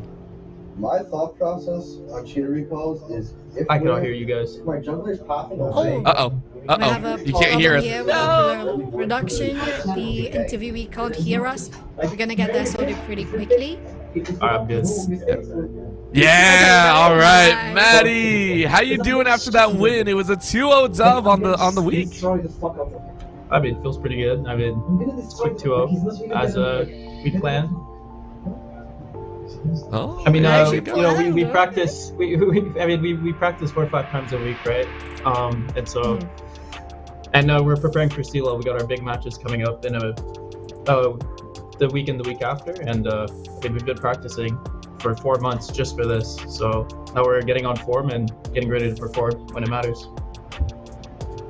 Yeah, and it really shows that you guys have all the potential to run it down, because you're undefeated now, 6 series onto the season of NA Star League, and that's the one thing that we could see in your gameplay. You said you guys were practicing so much together. How does it go? What is the routine with you guys practicing? How does the scream go? Tell us a little bit about the behind the scenes. I mean, we all have school, right? So we have school during the day, and then at night, usually 7 p.m., we just always have a 3 block.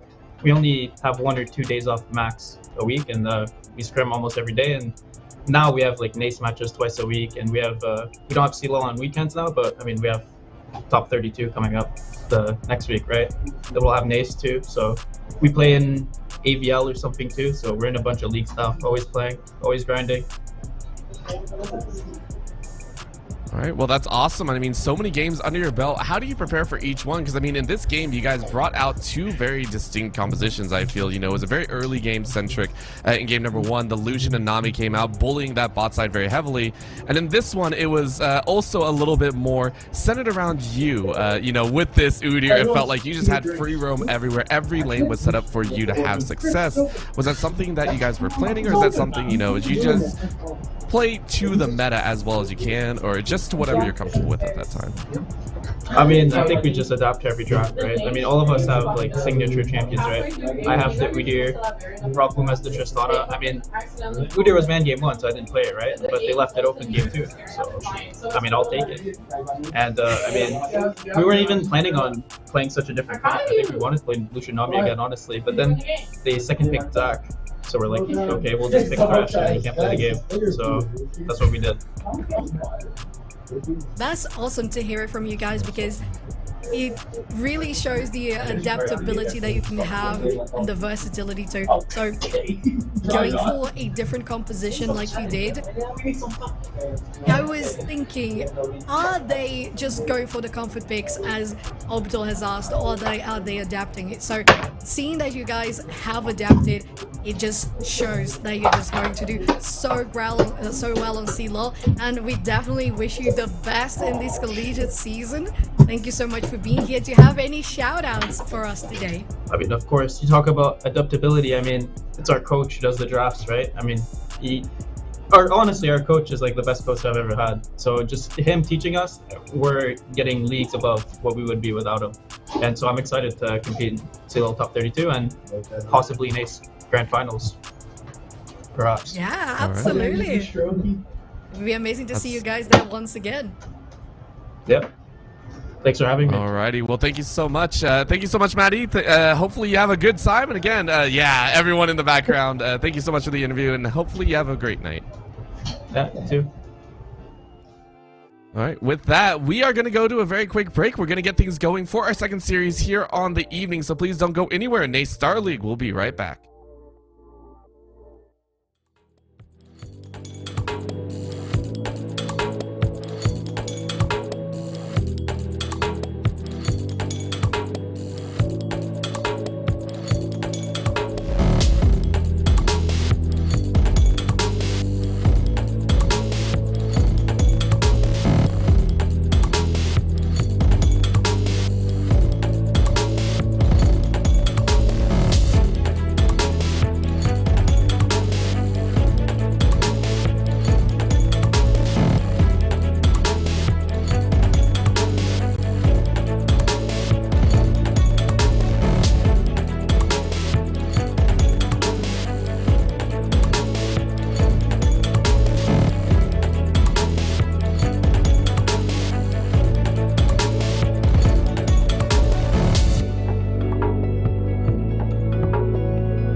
Welcome back, everyone. We are ready to go with our second series here on the day. First one was a quick 2-0. Second one, it may or may not be more of the same because we got to keep it real. There are some stacked situations currently coming up here. We do have the Eagles coming up against Mizzou here, and this is something that we have to lay out. I believe TCU are currently still looking for the first series win as well as their first game win, and that is a very tough road ahead of them. This is a David versus a mini Goliath situation. Mizzou, sitting on a 3-3, are looking to push their way into playoffs, and because of that, you really need to make sure that you win every game and series from here on out.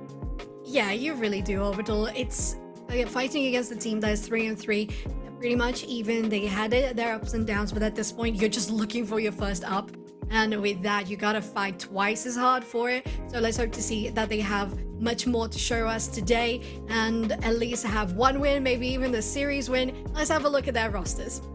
Yeah, let's go ahead and take a look here for the side of Ozarks Technical Community College. It is OTC going to be running out here. It is Flaps Yoshida, Yogurt Anuk, and Seti Celtic. And I'm pretty sure I mispronounced every single name there, but I'll get it right eventually, I promise. Yes, we will. On the side of University of Missouri, Columbia, we have Arrogant, Prodigium, Dora Carry 1, Gate 7, and Ethos. So it's a lineup. It's definitely a hard matchup for the Eagles. Being 0-5, anything would be hard at this point. I think having them as the first time we cast over that game's Orbital will definitely have some things to say that might help them in the future. Some analysis here and there that you always bring to the table that helps us get to a new level. Yeah, and one of those also, we just want to lay the groundwork. I'm not saying that you can't do well when you're sitting at an 0-5 standard. It actually means that it frees you up because you don't have any expectations on you. 0-5 teams are some of my favorites because when it comes down to these moments of, all right, we're kind of looking at playoffs or we're completely out, it means that things get silly. We get some of those situations that occur that teams are just like, let's do anything and everything. Let's have some fun. Let's play without reservation. It's where teams also start to kind of get in their groove, start to relax a bit, go for the plays that normally they wouldn't go for. So that's what I want to kind of see here out of OTC. I want to see them get funky with it. I want to see them have a lot of fun. Maybe we get to see that as they are on the red side to kick things off here. Mizzou on the blue as we see that Zaya is still banned away. I think that in these sort of situations, alongside the freedom, it just gives you a little more comfortability, right? If you're OTC, you're just like, well, let's have a good time, as you said, Orbital. And with that, maybe them taking away that pressure from their shoulders is going to let them bring much more to the table. As you said, we have the Riven being the first man for OTC. On the side of Missouri, you have that Zaya, very standard, alongside a Syndra and a Vi to finish up on OTC side. It's also kind of crazy to see Mizzou actually banning out a lot of those. Zaya, I understand, but the Syndra and Ezreal are very, very targeted here. They're not meta standard. Syndra is an okay A tier pickup. OTC are banning out some heavy hitters. The Riven in the top side, A to A+. Vi is currently S tier, and Mizzou going straight for that Wukong shows where their priorities currently lie. For OTC, though, it's a wash a little bit on the top side with 2 bans thrown up there. I wouldn't be surprised for them to fully counterban it out and counterpick it as well. But against the Wukong, you know, you like to see a little bit more versatility in the jungle. So maybe we get to see the likes of that. I almost said versatility and then Rammus, and I was like, that's probably not right. I know how that feels. Well, coming from that pressureless environment, OTC is bringing the Elise to the table. One of the few AP junglers that we can have here, and well, definitely something that we don't see that often.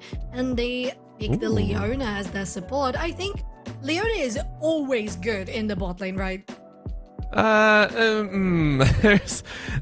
some cause for concern. I know, I love her as well too, and it's because it's very it's very straightforward. It's like the Olaf of the top of jungle, right? You go forward, that's all you do. It's even worse than a Thresh or a Nautilus. You just go forward, that's all you do here. But this is the other side of it. Because you're so one-dimensional, there's some flexibility on the opponent's side, and the Tark, I think, is honestly a great answer. It's a sleeper pick that a lot of players are starting to grab up, and compared and combined with the likes of a Jinx, this is something that we didn't see last time, right? We saw the likes of excuse me, one team to give it a shot as best they could with the Jinx, and it just didn't work out. They had too much bruiser. Tark fits both roles. OTC also lacking on the mid to late game damage. Elise is going to be very front loaded in the early game, and then Ashe, of course, does not ramp up as heavily as you would probably like. So we know that OTC are going for CC only here, and Mizzou are just like, I mean, we could probably take it. Oh yeah, they can definitely take it. You have the Cyclone from the Wukong going into the back line. You just have Tarek getting Jinx safe for days. They are just saying, well, anything you throw our way, which you guys are really going for, it's not gonna do anything. It's one of those moments that Mizzou has either an option to kind of face it head on and just let either Wukong or Tarek soak it up, or they go for the we're actually going to outclass you, we're actually going to try and fight around you in guerrilla warfare tactics. And I mean, I like that call of the Kennen ban as well. So what you're looking at with the Tarek is, for OTC, you're like, okay, we can't give him any of those easy engagers, any of those easy damage dealers that the Tarek is going to delete, and that's a great ban as well. The Yasuo, a champion that wants to go in alongside the Wukong, and with that Cosmic Radiance would be a menace being invulnerable for 2.5 seconds. So really, really smart there.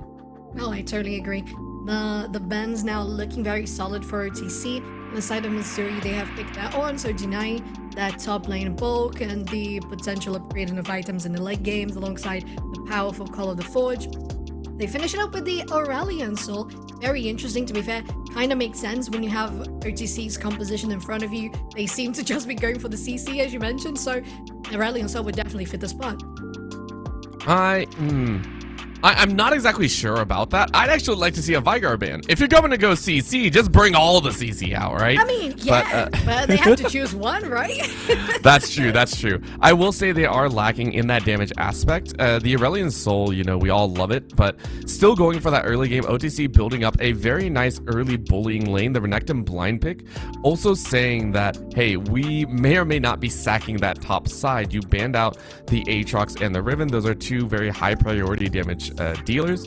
So for Mizzou's side, you might be defaulting into one of those safer lane matchups. Just go for a little bit of a tankier side. Don't go for that bruiser challenge. Fiora is up. You could go for a dual heavy style, but this is going to be no lock-in. Oh, there we go. Okay, so I was wondering what was going on. It was actually the Renekton still being hovered the entire time, so they haven't even decided yet. So there it is, GP. I was wondering if this was going to come out. It is the massive bully, right? Gangplank into Renekton, the barrels will be popping. Yes, they will. Explosions galore. And especially with the Jinx on your side, that's what you want to see. And you're going to have the protection from the Tarek, as we mentioned before, the Cyclone for the Wukong going into the backline, and the barrels just zoning people out on team fights is going to be amazing, especially if you get a nice shockwave into that sphere if you put it on the Wukong. On the side of OTC, they are going to pick their last... Wait, did something happen here? Did I miss something? Did we miss the last pick? Can we have a confirmation on what it is? Oh no, we are the big sad. We are not the mid lane. Of all things. As I said, I would like to see a bit more. Oh, okay, list. So yeah, that still fits in the CC wheelhouse. It does. It does. It's all CC. I love it. I love it so much. At the same time, I do hate it because Lissandra is also not well known as being the most damage heavy champion. OTC have built an all or nothing early game. I think that's the best way we can describe it, right? Yeah, at the same time, they might be thinking that they have a good chance in mid game because of the amount of CC. But that's something you pointed out, Obito. If you don't have the damage to follow it up, what good does it make? You have Lissandra, is not going to burst anyone down. Maybe just try to get someone protected, throwing a rock tomb onto... Wait, it's not a rock tomb. Ice tomb? Yeah, there you go. Probably Glacial tomb. Glacial tomb. Very, very close. Both of those are pretty dang close. I got it almost right. Get that Glacial tomb on the Wukong, trying to get into the backline, protecting the Ashe. Trying to get some protection on the Elise as well. She's probably just going to run the repel, so it makes sense, but still, as you said, it relies so heavily in the beginning of the game that if you don't get an insane amount of lead, how are you going to knock them down? Well, you know what? That's their plan. We don't think about the mid game. We don't think about the late game. Just win the early game. That's easy, right? Easy, 5-head. If League was that easy, I would be so happy. But for right now, we're going to give a little bit of time over to OTC as well as Mizzou to kind of figure out exactly how they want to tackle this game number 1. For Mizzou, winning this one and winning a second game behind would push them up in the standings above a 50%. For the side of OTC, though, it would be so much more. A first game win on the board, as well as a chance to step into a series win. So let's go ahead. We'll go to a short break. Nate Star League. We'll be back in just a bit.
And we're back, ready to go with game number 2 as soon as the players decide to load in. Someone's hamster needs to be kind of kick-started over there. So we'll get them in as quickly as possible. But again, in the draft, we did see we want to say one of the more drastic, lopsided compositions. Not so much in the fact that, you know, hey, these are drastically different situations, but it's a lot of eggs into one basket, which for the side of OTC is very specifically in the early game. This is a composition that is win by 15 or die by 15. Yeah, it's very complicated if you want to go for a gamble like just like that, putting all the eggs in one basket, and you're just betting on the you're not betting on the damage, you're just betting on the crowd control. I mean, if it was a competition for crowd control, hell yeah, that's an insane competition.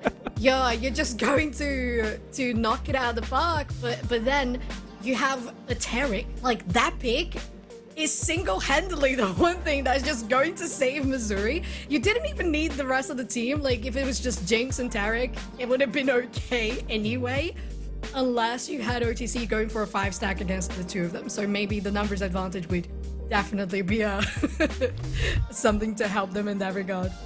Yeah, this is going to be a big question. Either you bring the extra cleanse or you bring an extra life, because we have, again, our sponsor here. It is going to be Extra Life, and honestly, an amazing program to see here. They've been so fantastic working out with Children's Miracle Network hospitals and looking to always create opportunities for those that are not as fortunate and trying to bring awareness to such things. It's been an amazing time, so if you are interested in that, go ahead, check out the Twitch panel below and create your own Extra Life team page to get involved and to try and play games to change kids' health and change their future as well. Yeah, it's amazing to be able to be part of this together. Extra Life, an amazing organization bringing that opportunity for the children in Miracle Network hospitals, just getting that sort of hardware and software to be able to give them the opportunity to play online, multiplayer, connect with people over the internet maybe, or just doing local with other kids in the hospital, getting to know each other and just stimulating that interactiveness is amazing. And having them something to look forward to, something to put a goal towards, maybe taking out that boss or that extra hard level is something that can definitely brighten someone's day. Oh yeah, I think I saw a Mario speedrun competition is what they did for one of their streams, and that was so much fun. Have you ever done Mario Maker? Have you ever done that, Soph? No, I don't think I have. Oh my gosh, they're so much fun. It's Super Mario, and I think Mario Maker you can do just about any Mario game that's out there, and they just make different levels, and you get to try and run through them as quickly as possible. It's so cool. Really, that's incredible! Wow, as a kid, I would die to do that. I would just be absolutely thrilled to see something like that and to be able to get engaged in playing with other kids. Wow. Gosh, we live for gaming, don't we? We really do, and that's why we're here enjoying this time as well, as the teams are getting in to enjoy, or maybe not enjoy, I don't know. League of Legends is one of the more stressful games out there. I think it's sent my heart rate up way too far, my cholesterol as well. Things have been rough, but that's why I'm on the casting desk and not playing. We are getting underway with game number 1 here, OTC versus Mizzou. And again, in our earlier matchup, it was St. Clair that came away with a very strong victory over TMU in a 2-0 fashion. We'll see if Mizzou can do the same thing, or if the side of OTC will bite back. And we talked a little bit, right? It's the early game advantages that are being afforded by OTC. And even though we don't lend a whole lot of, I want to say, encouragement to that type, it is still a valid situation. If you are going to press the go button and never stop, this is a composition that you kind of want for it, I think. Yeah, definitely. Gonna be slowing all the time, gonna be stunning all the time, gonna be keeping that distance and just dictating where the enemy is going to be. And, well, it's gonna be interesting to see how they're going to pull that off. It's going to be an early game scenario win for them. That would be amazing to watch, especially considering this would be a pride win victory for their record, and Missouri on the other side. They have to play it well, have to wait for things to get into a mid stage. But before we get there, we're going to go for a quick break while we get some things sorted for our next matchup. Just stay tuned, we're going to be right back.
All right, welcome back, everyone. And as you can see, we are underway. And as you can see, we're a little bit further into the game. We had a few technical difficulties, but we're right into the action with OTC getting a little bit of a jump here again. Yeah, look at them doing the CC as much as they can, but it's going to be the first kill there for the Orianna, and then the Ignite popping onto the Orianna herself and taking her down. KhazixMayJump going into this as she has enough slow and a nice dodge on that. Zap is going to keep her alive. Oh my lord, we come back to just death and mayhem, and I think this is appropriate for what we were talking about, right? We said that this early game had to be forced by OTC if they wanted to feel competitive and wanted to have a chance here, and you know what? You're up a kill. The problem is you're down CS across the board. We're taking stock, and topside has gone drastically in the way of Arrogant, who I'm guessing at level 6 popped that cannon barrage, got a very nice setup here, and then of course on the other side you're looking at this unfortunate Flaps, this Renekton that has not had a fun time and is just eating chunk after chunk. Yes, they are. The pressure that the game playing can assert in the lane phase and literally in the any stage of the game, all this flash is gonna be popped because of the stun coming from Ethos onto KhazixMayJump. They're gonna try to retaliate here. The Ashe dealing damage onto KhazixMayJump. They don't land the stun. They might be able to take a down. Cyclone goes into the ADC and they take it. Very nicely done, OTC getting that pressure as they would because of that composition. Damage going onto Ashida, but they stop the chase, and it's just going to be a 1 kill for them. Still doing what they said, what we said that they should do, right? Oh yeah, they should be pushing the tempo and should be pushing this game up to an extreme pace. And honestly, the fact that Mizzou are actually trying to take this worries me a little bit. That's going to be more shots, and oh, it's just another kill straight up. Yeah, maybe they were trying to get that kill coming from the last hit from the Drake, but the Elise managed to stay alive. And that's one thing that we saw in the last series. One team that really had to be more passive and more secure, more safe in those plays, and it's the one that had the Jinx again. So they got to be careful there. Have a big wave and the Leona as well. There's a lot that can be lost here in the bottom lane. You know, we give a lot over to OTC and the fact that they got to play up, and yes, you are getting the kills, but we got to see it even more. And honestly, it's great that Mizzou are playing into it. But we also got to see some of those, as we see a rocket go out. Nuck is currently on very, very low HP. But I want to see it even more, right? I want to see OTC pushing. I want to see OTC dragging Mizzou into their speed and their own pace, right? That's what I want to see kind of break down. And if that happens, Mizzou will lose a lot of that early game that they were hoping to contain. They were hoping to keep, they are hoping to keep Arrogant up and alive. They're hoping to maintain this level of control. And there's a fair chance, and you can see here they're slowing things down, that they get dragged into situations that they don't want to enjoy. So after those first few kills, it looks like they've been identifying the issue of don't take the fights. We don't need to win the fights. Just play, gather some gold, and get to that mid game in good sense. You already had in the bottom lane 20 CS compared to the Ashe. So ahead in the top lane, over double for Arrogant compared to Flaps. So as you said, just gotta recognize what you can do, which is now farming, continuing that advantage, getting the gold to keep completing the items, and at one point you're just going to be good enough to take down those fights. At this point it's still a little too risky. Yeah, these are it's play towards the mid game and then control from there. And honestly, I think Mizzou can give over another dragon, or they haven't even lost a dragon. Ooh, but this is a chance. Wow, Dora. Okay, but I mean that was beautiful. Come on. That was a thing. That was a thing is what just occurred. Yeah. Did they have any vision whatsoever? No, they don't. Okay, they kind of did. They had vision of them approaching, but gosh, that was beautiful to watch, even though it wasn't going to save their lives. You have the slow coming from Nuck onto Jinx. She's alone. There's the Taric around. They don't know where the jungler is. And in spite of the pressure that OTC was applying, the Wukong is the one getting priority for this first Drake. And it's going to be very nice for them to pick up. Again, they have been on the losing side, and even though they're up gold, take a look at the amount of gold compared to the kills. They are up. They are up, but it doesn't feel like it. If you take a look down the line, it won't feel like you're up. You're 3-0-1. Nuck is currently having a massive kill advantage. So it really is on Mizzou's side. They have to be able to sit there and go, okay, we take things one at a time. We have a massive lead in the top side. Arrogant should have the tower down here very, very shortly. And that is going to unlock this GP to be an absolute bully later on as well. But you have to still survive. You can't get caught in these situations. You can't keep bleeding gold over and over. And that's unfortunately the call on Dora carry.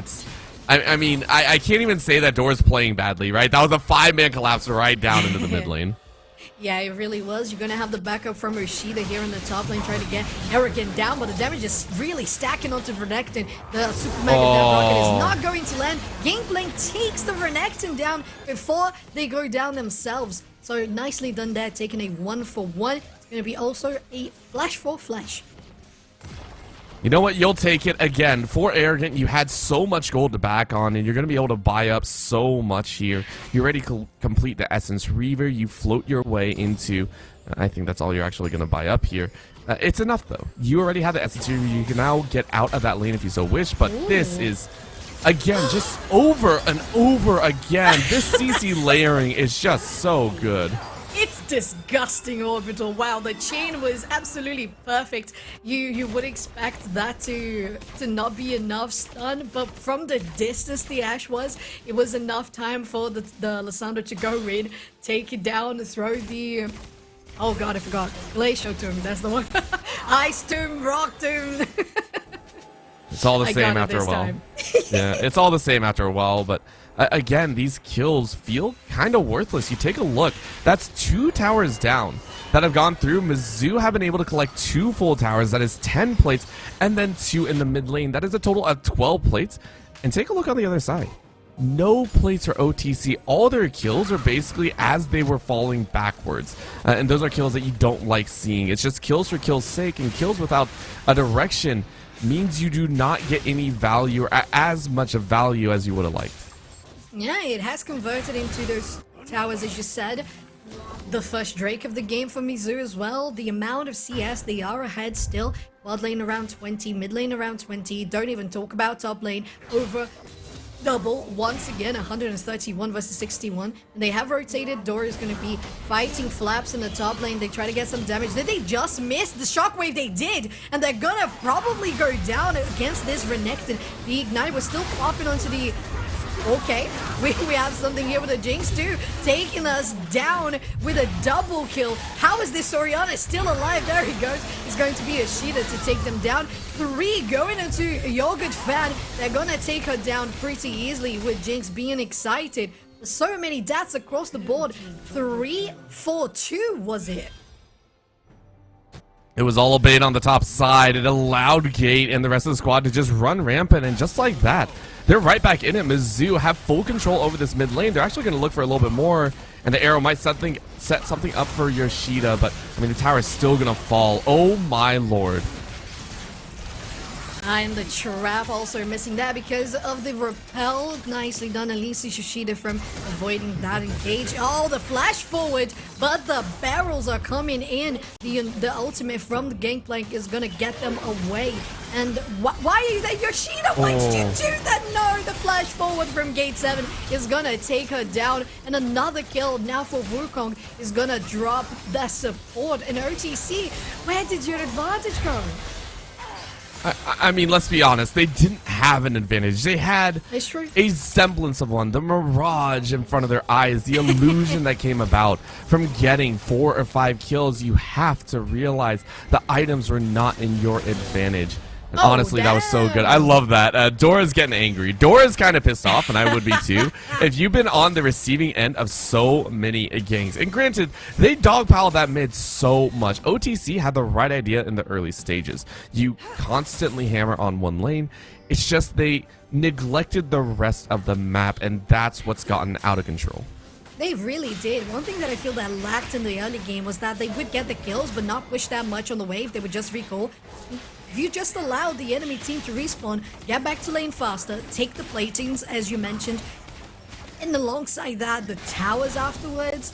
At this point, they have all 3 towers standing, but maybe someone who's not going to be standing is going to be Dora. They have Leona missing the ulti there, but Nuck is coming around, is going to be the last hit by the turret. Okay. They popped that stopwatch, just buying a little bit more time, but some damage coming from Yogurt Fan as well. Getting them stunned just below the turret is gonna be able to grant them some, again, resemblance of advantage, while the rest of Mizu is just securing the second Drake of the game. Yeah, that was okay. That's all you really get there. So you know, it was a bit of aggression from Mizu's side as well, and Dora is now just on bait duty. You are not playing for kills. You're not playing for anything of the sort. You are playing to try and draw the opponents away far enough. What you weren't expecting is Arrogant to actually lose against Yogurt Fan. That was one too many tower shots, so losing that one did slow things down, but this is going to be a catch on Yoshida as well as Flaps. Oh, this is so dangerous. Yo, it really is. The ulti coming from the Gangplank, slowing them down alongside the Zap 2. They're gonna get... What was that? Was that a cocoon? Oh, unfortunately, it was on the other end, and Gate 7 is gonna take the Elise down, followed by the Renekton. And OTC are not in the point to be aggressive anymore, unfortunately. No, they are not. They have to play to the whim of Mizu.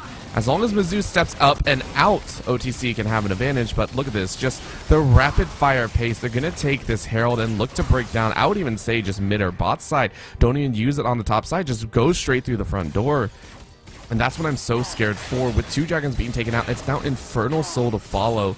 And that means Mizu will get stronger and stronger, and OTC, they're going to be feeling the heat here. They're going to be feeling some unfortunate way. We don't have an option. We have to keep forcing these plays over and over again. Which is very unfortunate for OTC, as we saw them having some sort of advantage in the beginning of the game. Didn't quite exploit it to the maximum. Ended up falling towers after towers, waves of minions after waves of minions just going to the enemy side. And with that, the Drakes too. I'm a little worried now, because we mentioned how it was going to be just 15 minutes of the game to get OTC up and running and finishing the game and keeping up the pace and making the enemy team following their own pace. Right now we're already approaching the 20-minute mark. Those barrels are devastating. It forces a flash out of Flaps, and that's what has been happening the rest of these last 10 minutes. Just OTC being forced out of their lanes every single time. It's something that we hate to say, but you know, we hate the fact that GP can do this, right? This is overkill for the right reason. I'll give him that. Yeah, I agree. Just send everyone, get something. Whoa. But I mean, look, even though you get the kill, you still have a chance here. This is now just pain all over again. Wow. Oh, okay. All right, they have a retaliation coming with a stopwatch. They end up saving that mid laner, the ulti from Leona as well, getting that ADC out of line. Well, they're trying. You can really see that they want to get things happening. Maybe those pick-offs are going to be enough to try to keep them running for a little bit longer. Baron being started by Mizu. They are just behind a pit. You know, it's only a little bit, right? It's only 10K. There's not much to it. It's I mean, I do hope, right? I love CC comps, and I've always said I love CC comps. I don't like CC comps that don't have any damage behind it, but you can fabricate it, right? We do see the kills on Nuck, who is trying to farm up, still looking to try and get some more items. Maybe it comes from there. Maybe we get to see Yogurt become a menace later on. But for right now, this 21-minute Baron should be the decider. Mizu have been running a 1-4, letting Arrogant just kind of go off on their own whim. I wouldn't be upset at seeing that once again and just see Arrogant be stupidly strong in the side lane. Yeah, me too. I think that might be the case, but them going for the damage here. Oh, there it is. Wait, what? Did they click on a minimap or something? Oh, okay. The last hit from Arrogant's ulti is gonna finish the deal. But that was definitely an interesting mistake that happened. Still didn't cost them the kill. Is gonna have another Herald charge. They had a Herald charge and they have Baron? Wow, what have we come? How have we come to this? They're gonna go on Arrogant, they get the repel. Enough damage is gonna land. No, it's not. Arrogant is still going, but the final hit from the Renekton is gonna finish them off. They try to go in now on gate 7, but there's no damage to follow up. Lissandra's not even close to there. The rest of the team isn't either. Where is Ashe just respawning as we speak? But she can't do much when you have your enemies invulnerable by the ulti. This support can enable, and with Renekton being the last one standing, this might just be the first victory for Mizu in the series. I mean, if it wasn't gonna happen here. If it wasn't gonna happen here, it was gonna happen about 2 minutes later. They make it look so easy, and I don't want to say it was, because honestly, OTC, they played the comp as well as they could have. It's aggress early. You fight over and over again. That's all you want to do here. And I mean, Mizzou just kind of brute forced it. They ate it up, said, okay, we know what's coming our way, so we'll brace for it. We knew we were going to be weak on that mid lane. Orianna was honestly the easiest one to gank, so I give huge props to them. They did what they could, but Mizzou played it out better. Yeah, they did. They recognized that there was one lane being ganked over and over and over. They just ramified, they just split the efforts on the other sides of the map. They had it going on the top. Arrogant just grew immensely. And then even when you had that Ashe on the side of OTC 5-1 or 5-0-1, the Jinx was also 5-0 on the other side. And compared to that, she had a full item ahead of them. She had the Phantom Dancer. And with that, wow, and the Lethal Temple, the Jinx is just gonna melt you. It was so good, and I want to see even more, and of course I want to see Mizzou be able to close it up even better. I want to see that Orianna, I want to see Dory carry try their best not to die as much as they didn't really have a choice. So we'll see what happens. Game number 2 around the corner in a Star League. We'll be right back with our game number 2 of series number 2 in just a bit.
Welcome back, everyone. We are ready to go with game number 2, and my gosh, has it been exciting. You know what? I don't care what anyone says. OTC may be 0-5, but they are 10-0 in my book. They bring a little bit of spice everywhere they go, and you know what? I'd rather see a team go out with a bang than out on a whimper. So I really, really do like what they're at least trying to do, and you can see at least that they're enjoying themselves.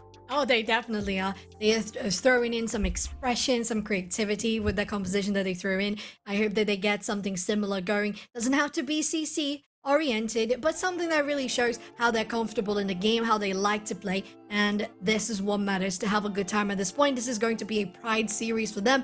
If they get to turn this around, that would be amazing.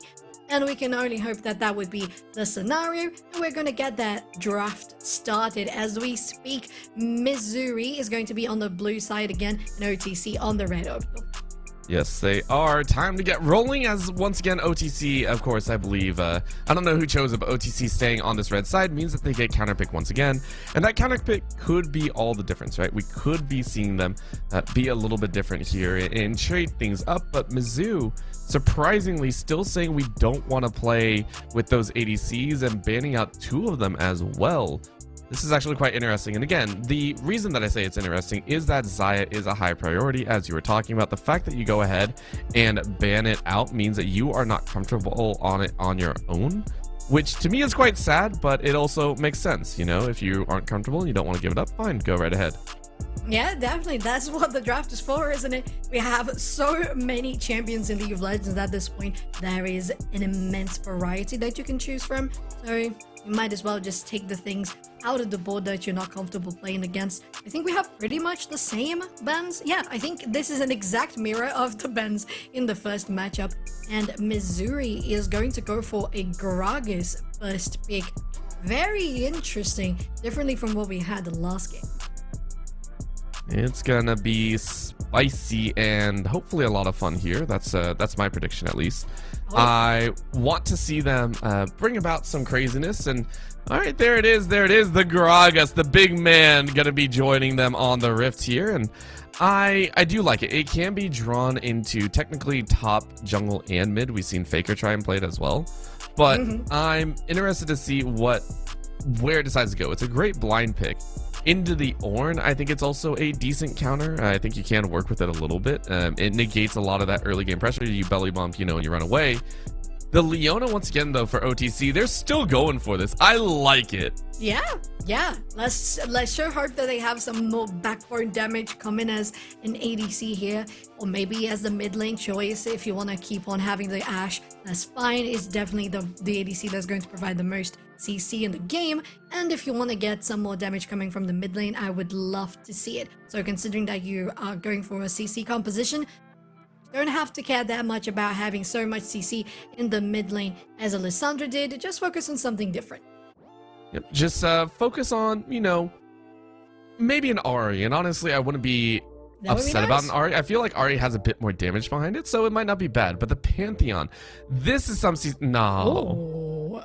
No. Oh my god.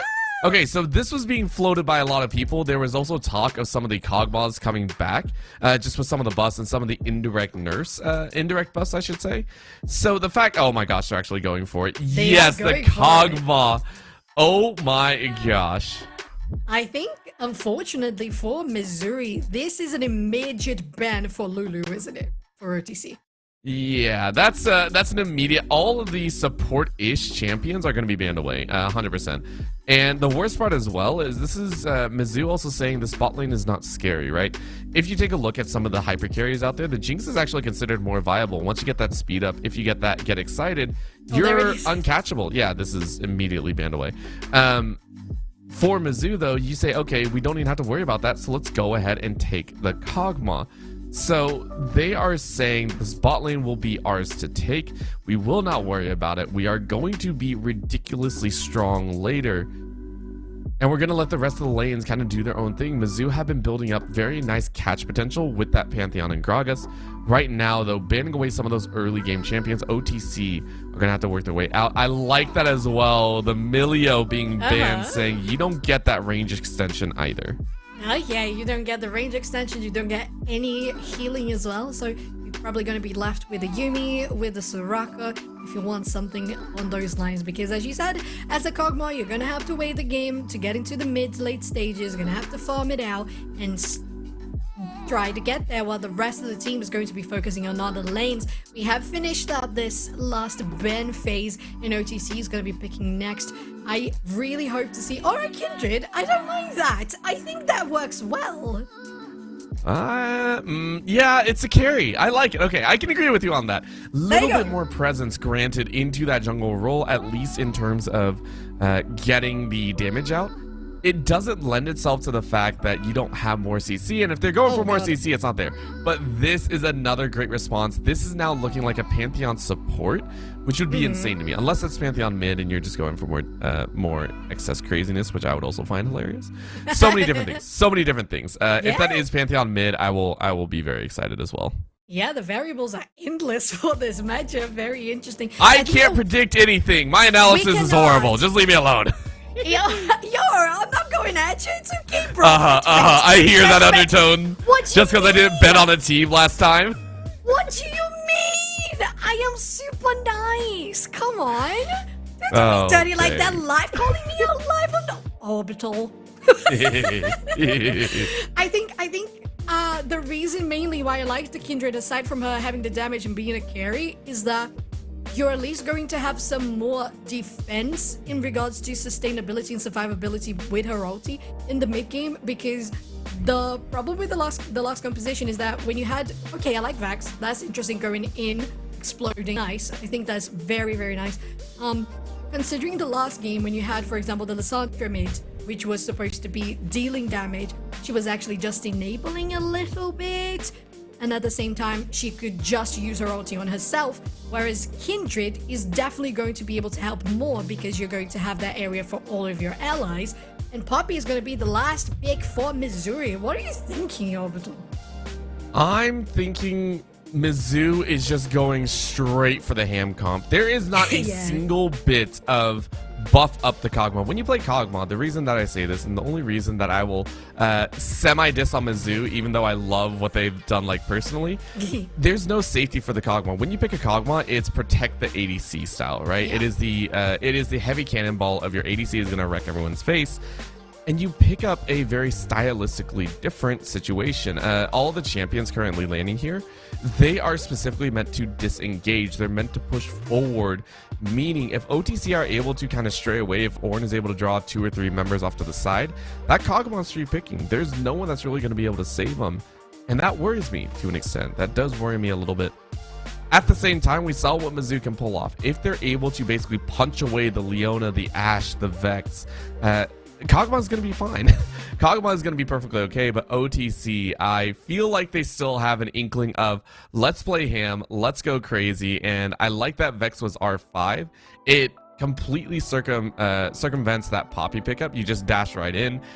It might be the linchpin to allowing the rest of OTC to get into these fights. Yeah, I like it. I think OTC adapted to this composition here. They maintained the core of having the Ashe, having the Leona, and the Ornn as well with the Ornn Horn. And with the Vex now, you actually have some potentially using electrocutes or having bursty focused champion. Kindred is also going to be more farther away, trying to deal the damage, getting the wolf in.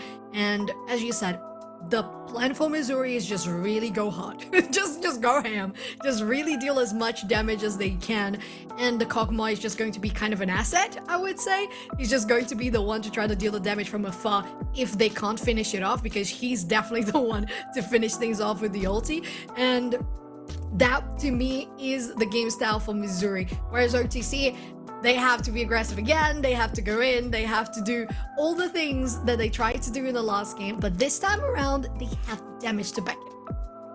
Yes, they do. And I'm excited for both ends. I'm excited for both these teams because, again, if game number 1 was any indicator, everyone's going to go crazy. Everyone's just going to go as hard as they can.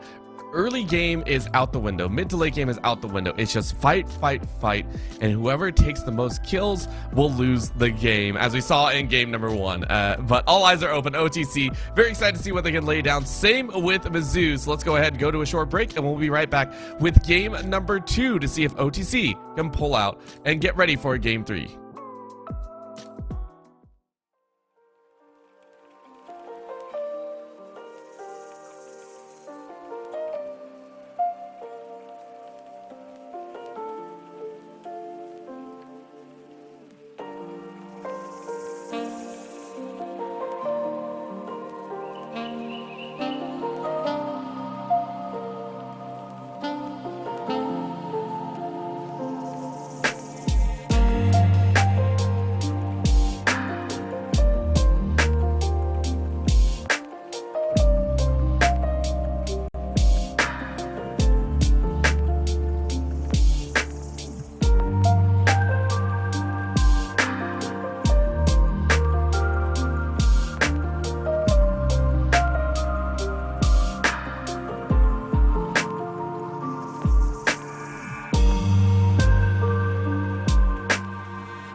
And welcome back here. We are ready to go with game number 2, and we said it. OTC are bringing the spice. This time around, it's a bit more well-rounded composition, right? They bring about the Ornn that was banned away in game number 1. They still have the Ash Leona, which granted did a lot of work in the early game, but they have more firepower this time, and that's what we're really excited for. The Kindred in the jungle is going to be the main linchpin, and then the Vex on the back. And just to disrupt even more of what's coming in here, Mizzou's actually the one with a bit more of an awkward composition. It is all in and leave the Kog'Maw for death. Yeah, it's all in with AD power. Aside from the Gragas there, you're gonna have some mixed damage from the Kog'Maw as well. You're not going to be building that long into the game. I don't think it's gonna last that long to have that sort of flexibility in the build. The only AP damage is going to come from the Gragas, and as you said, the Kog'Maw is just going to stand behind. And if I was OTC, I would definitely go for early kills on them. Yes, I would be diving in as well. The fun part, of course, is that Poppy. The Poppy denies a lot. You take a look, you see so many other champions that are going to be trying to jump in. The Kindred, a little bit of a bump here or there. And I think that's actually going to be the crux of it. So the Lee Sin and Poppy were meant specifically to deny so many people from being able to go in, being able to follow up on them. And I really do want to see that Dragon Cake being used to knock out priority targets outside of the Kindred ulti. So only time will tell, and I love this already. We see the invade coming here. Flaps is not going to be happy about this. Oh, they are not. Mizzou going in on this big stack for the top lane. Flaps has spotted them, so it's just going to be a case of scaring them away. Oh my god, they've got the lollipop. Lollipoppy. They got the skin. Yes. I love it. That one's one of my favorites. I think there's I mean, Lollipoppy's pretty good, though. I don't know any other one that has that much flair for the Poppy skin, right? It's true. On the other hand, you have a very fancy Leona and Ashe in the bot lane as well. We'll see how this is going to go. You have Arrogant still positioned super aggressively here, alongside Dora, who has been spotted around this red buff. So they're maybe going to try to contest it. Lee Sin is the jungler a little bit behind. They're trying to decide what they're going to do about it. The mark from Kindred is going to go on Prodigium. And Flaps has joined here. They have one ward in the red pit, and they're just going to give it away. Yep.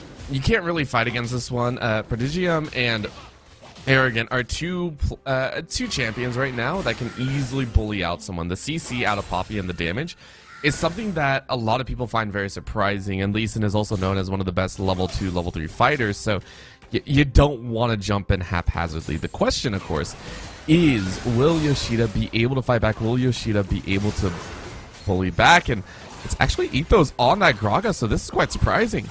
Oh yeah, I just noticed that it's going to be the Graga support here. The Kindred is following up too.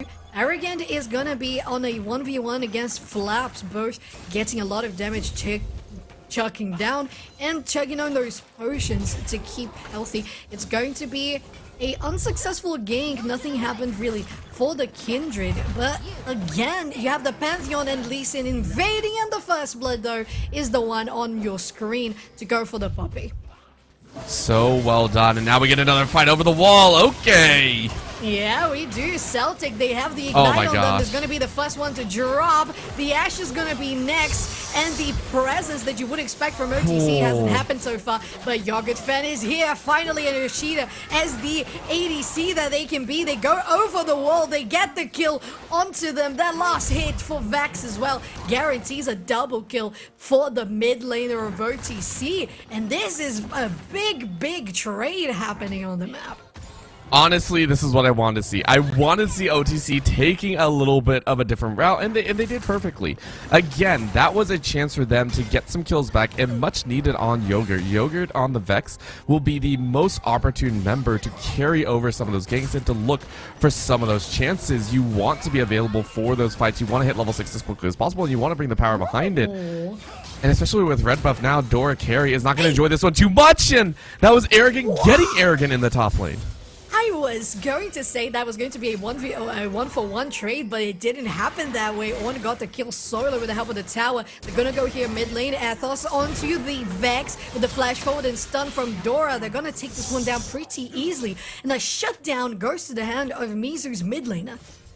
I love it. This is the aggression that I wanted to see. I wanted to see Yes. people go crazy, and we're going to see this over and over again. Number one is Dora Carey wants some revenge from game number one, and this lane sets it up perfectly. The Pantheon in the mid doesn't have flash anymore. What it also does lead to is Ethos kind of falling behind, but you want to give Gate as much time and effort as possible to kind of get back in this game and to be a force to be reckoned with. So it's a lot of focus fire somewhere else. Keep eyes on Prodigium as well. Prodigium should be accessing these lanes as well and getting ready to try and counter up against Yoshida. Ooh. Especially with some of those pressure points that Lee Sin should be a bully and a menace in the early game. Yeah, Celtic going in as well. As a Leona, they try to get in, but the spear is not going to land. Dora Carey throws in that Inky B. Oh my god, the battle of emotes. Gotta love to see it. I'm also expecting to see a bit more as well out of OTC. They've already shown that they're willing to scrap, and yes, that fight on the bot side was without Gate. But I still think that they want to try and take these fights, right? You can see the rotate out, Yogurt running up in the jungle, helping out Yoshida. And then Yoshida just scurrying right back out, trying to get as many marks as possible. You want to gank. You want to be in that front lines. You want to be getting those marks on your carries. And especially if the game is going to be this spicy, taking a death for a mark and assist might not be the worst trade in the world. I agree. On the other hand, you have Mizu being very assertive on how they play in the bot lane. Yeah, it's going to be Arrogant getting engaged upon Flaps, dealing quite a lot of damage, but so is Arrogant.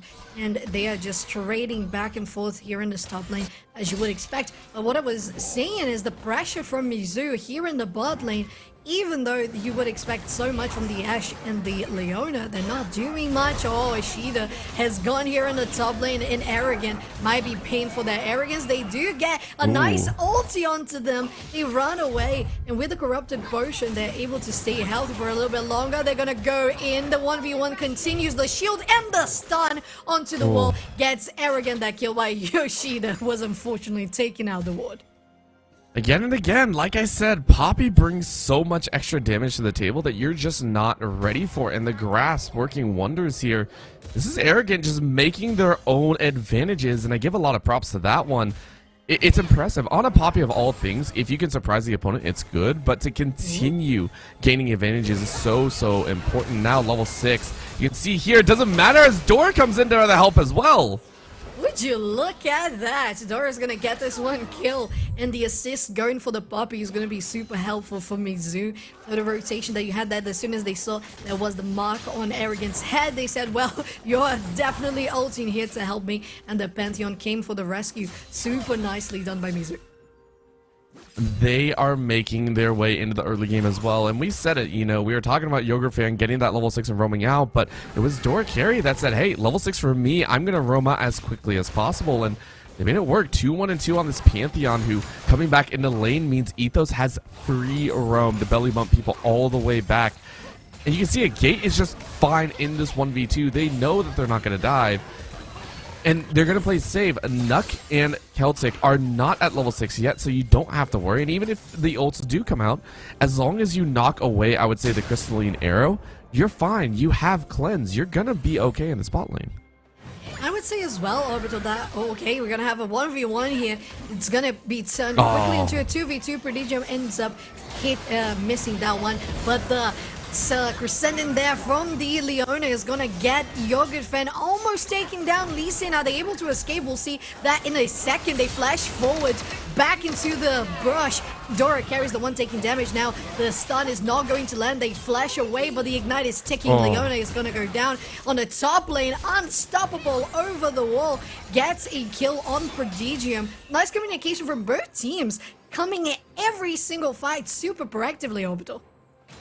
And it's something that they have to do, but you know who didn't move? You know who didn't travel anywhere except the spot lane is Gate, and that's the main thing. Remember, that was all 5 members of OTC trying to run and do damage control. The fact that Gate was allowed to sit in this bottom lane and happily farm up means it's a win for Mizzou. They are so happy about this, and now Flaps also in a bad spot. Went a little bit too far and is now going to be bullied out of this top lane. Yeah, it's going to take a little bit, but it's still going to be a kill nonetheless on Flaps. They end up using the Call of the Forge.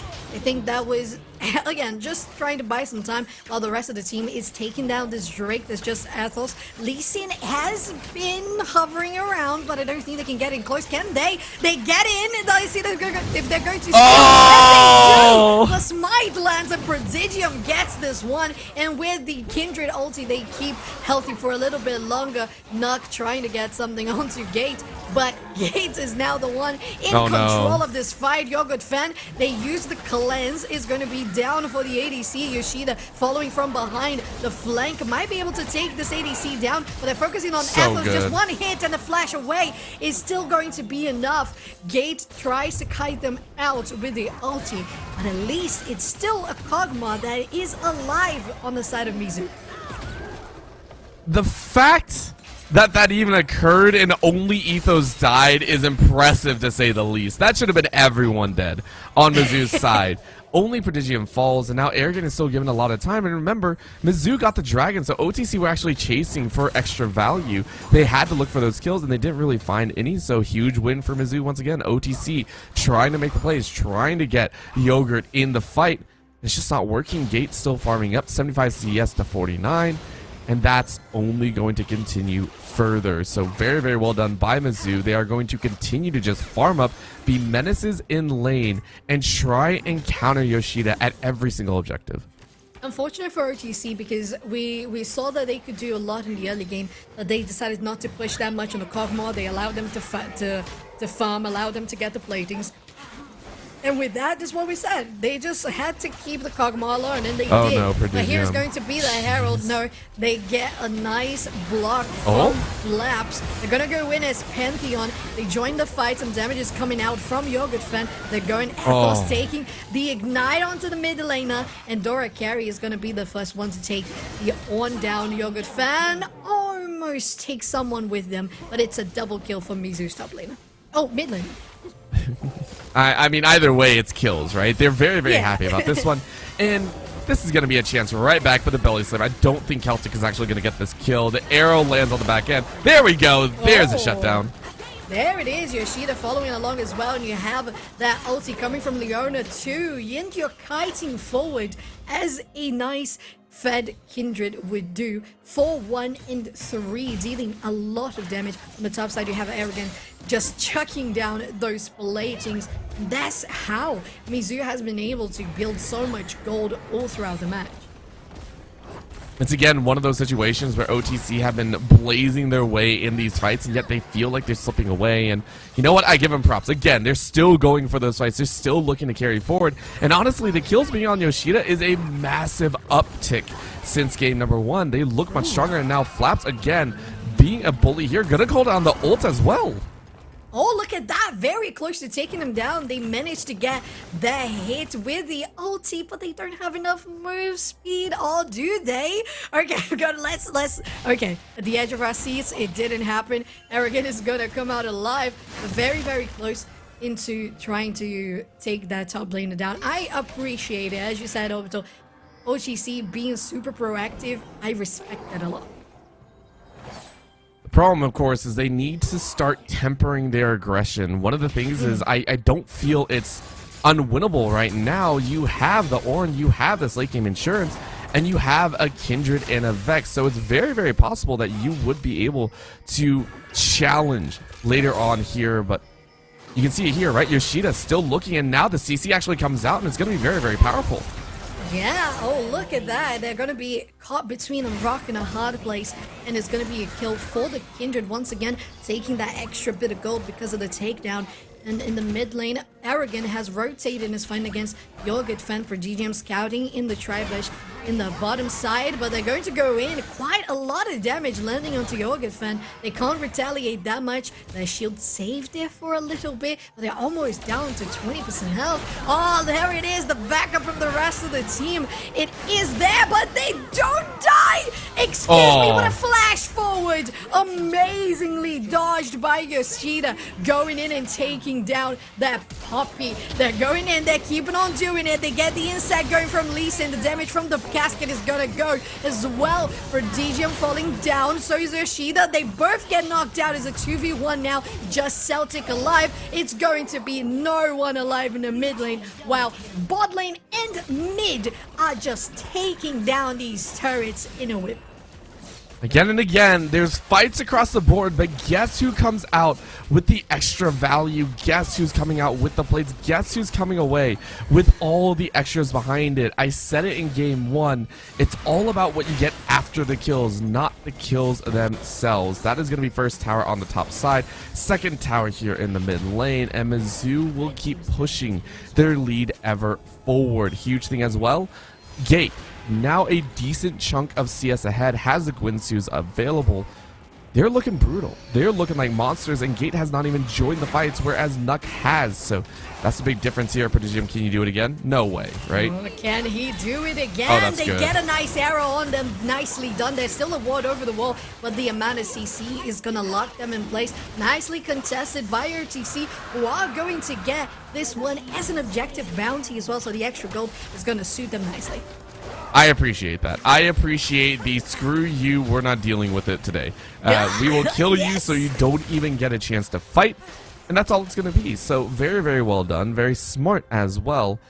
And I want to see it continue onwards. I want to see them continue to try and bully their way forward in that sort of manner, because Yoshida is actually quite strong. 7, 2, and 4. If Mizzou don't really, you know, give respect over to that Kindred, it's actually going to be quite difficult. Already building in to their second item. I think it goes Phantom Dancer is next, unless you can dip into some extra, but that's going to be a jump out, and Gate just loses that flash. Yeah, it's going to be a flash for 2 engages there. Was that the ulti? Yes, it was. Coming from Leona, so it's an ulti for a flash. I think that's worth it. Bot lane, there's still the backup arriving, but the top is arrogant against Flaps once again. Back to the bot lane, you have Yoshida getting dropped. They don't have their ult. Oh my They gosh, can't Gate's escape alive. this one, but Celtic is going to escape, and so is Gate. They go and flash forward, stun with Pantheon. They're taking out the tower now. There's not much that they can do. The Vex is going to come in to join. The damage Oh still my lands, gosh. not quite enough. They flash away as the Gragas, but the last hit on to the Kog'Maw is there. Oh my god, you're good fan, excuse me! Oh, Dora finishes it with the ulti, but that was insane, Orbital. If you ever seen a heist go wrong and then end up with all the gold anyway, that's what it was. Mizzou just gets away with daylight robbery. That was ridiculous. And now Arrogant is going to be able to 1v1 this one. Oh my gosh. Oh, they get kicked out of the ulti. There you go. What you mentioned with the Lee Sin really coming to show that this can work pretty nicely for Mizzou. Nuck following here with for Prodigium. They flash forward to get the slow going. But as a Lee Sin, you have a lot of mobility to use the ward to go away. Ash trying to get some distance, but they can't. Prodigium takes down the Ash. They're going to pay it for their lives. Or are they? The shield is not enough. The Ignite is going to tick, and Moist Flaps is going to be the next one to go down. Gate 7 now. Absolutely devastating damage, even though they're just 2-1-1. They're so far ahead in CS, it doesn't even matter. Yeah, this game is accelerating at a very, very quick pace. Mizzou understand their strong points. Door carry is so strong, same with Prodigium, and they found the Yoshida killer. So at this point, it really is just kind of tightening that that grasp around the game that they have. Gate is strong. Gate can rotate wherever they want to. OTC are actually the ones struggling to find actual opportunities. You saw it there. Celtic had an opportunity, tried to go with that Zenith Blade, but wasn't able to get the stun off. And the follow-up really isn't there, so the more that everything scrambles, it's actually working in Mizzou's favor over and over again. It really is. Every single fight, somehow they end up getting on top of it. They have scouted and seen the Pantheon. They don't have vision on the Herald. They get a nice steal there on the chicken for Yoshida. They're gonna go in, spend so much onto Dora carry. They can't really Oh my gosh. escape, or can they? So much healing coming out of them. They're gonna try to get the barrel to help them escape, but they were already down. In the bot lane, Arrogant is gonna go against Flaps again. The damage is gonna be equal. Some shielding here and there, some dashes here and there. These champions are quite similar. I never really noticed, but what's not similar is the amount of damage that Arrogant has been able to output. Just one more hit and it goes down. Yoshida goes back. They try to get the dash going, but the area around Arrogant excuse me, Arrogant. Wow, maybe they do have reason to be arrogant. Prodigium gets into the backline. Yorgis Fan getting kicked out. They are gonna try to take this mid laner down again, but Celtic is there to be in front of the shockwave. No. They do go in and they flash forward, but the stun is there. Yorgis Fan picks up the kill after a very, very long fight. You gotta have fun with it sometimes. You just gotta have some fun, and that's exactly what happened there. The Lee syndrome kicked in, and they just... it just happened. But again, Mizzou, they're having fun, right? OTC are having fun as well, and it's just plain silly. It reminds me of those games that you used to play when you first started League, and you don't know what's going on. You're just going crazy, right? This is what this game is. Look at this. Again and again, Ethos is the support, by the way. Yes, he is. He's going straight onto the ADC. The ulti is going to land, but the damage from the spear from Pantheon is going to be enough every single time. They try to follow up. The rest of the team from OTC has arrived. There's going to be a takedown on Pantheon, and countering that is going to be Arrogant, taking the Vex down. It's a double kill for... Okay, not a double kill, but an Arrogant who is unstoppable. There it is, the double kill that we predicted. Arrogant going on to Flaps, and the help from Prodigium is definitely going to get that going. Last hit is going to be triple kill guaranteed for Arrogant. I hate the fact that Poppy's so strong right now. That looks so mean. You can't kill the Poppy, but you can't get away from the Poppy. So there is so much going on here. And let's break it down. Mizzou let had Arrogant get into a massive lead. And look at this. Nuck is trying, but then the turnaround happens, and then the slaughter occurs afterwards. Look at that simple shield. The smite even comes down. It's a painful, painful moment. It is just lambs to the slaughter for Mizzou. Yeah. They are really leading the fight, Mizzou. And that's very unfortunate for OTC. You can't really go there as an Ashe, as an ADC alone. Still waiting for your backup to arrive, trying to go on a Lee Sin. Even if they were alone, you would probably lose. And they did have backup. And why didn't you know that? Because you didn't have any vision. So they're going to take advantage of that. They pushed it so hard on all lanes. Every single one pushed. And they guarantee the second Drake of the game. It's going to be another fight here. Maybe Yoga's Fan trying to go on Pantheon. Just going to be a warning shot. Yeah, and at this point, it is Mizzou that I think are just farming for kills, but they are slowly getting the towers. At this point, they have enough pressure and enough damage that they can just push whichever lane they want to. And it's really going to be looking at Gate to simply say, hey guys, we should probably end this, right? Like that is what they're probably thinking here. Arrogant can do whatever Arrogant wants. They're currently building up so much damage on the back, and they're sitting on that bombing cinder for so long that they just do not care. So for right now, it really is just pressure where they can. It is full on solo queue mode. You don't need the rest of the team. You just play for yourself. Yeah, that's what they were doing there. Pantheon taking down the Ornn. They're going to try to collapse here on the support. The Herald has been popped due to cooldown reasons. Athos has to flash away. They use the belly, and they're going to get away for a little bit, but Dora carries on the back line. The Kindred ulti is going to activate. That oh my gosh! It's going to be Prodigium taking them down. So is Gate. And it's a full-on slaughter while you even have Arrogant on the back door taking down this inhibitor. But Jorgenfen is here as well. They're going to try to time it the ulti, and they go forward. That wasn't even a flash, but they managed to escape it and take down that top laner. On the other side, it's the Herald with a support and ADC pushing down for your top lane. I'm just flabbergasted at how aggressive these teams are going. This is awesome to watch here. The kills are racking up. At this point, they have over a kill a minute. They're actually looking to almost, I think, double it up. They're looking to try and go triple. That's going to be a kickback. Gate's going to try and go for it. Yeah, they're going for you. Yoshida's gonna go Oh my down. gosh. Gate is kiting them in 1v2 in this team. You don't even need the help of your jungler. And they're gonna take this inhibitor down pretty easily. You have your Pantheon in the mid lane pushing up. And with that, you're just getting closer and closer to your finished up sweep. I'm trying to guess, they need at least a few more kills. I think maybe 5 or 7 more kills if they want to break 3 kills per minute. That would be insane to me, by the way. I don't think it's going to happen, but they're at least over 2. It's 62 kills in a 24-minute game. It's crazy. This team does not want to stop, and it looks like the game is... The game does want to stop. Yeah, we love the ribbons. We love the ribbons there. So this is... It's been a time. It's been a time, and I give a lot of credit to both as... I mean, I couldn't ask for a better way to end the night. Yeah, that's true. Well, we're gonna get back into the game. Hey, let's go! There we go. The action is not over. They're gonna go engaging on Yoshida. They're very low to getting knocked down. Ethos has to use that stopwatch, but they're going to be taken down instead. Wow.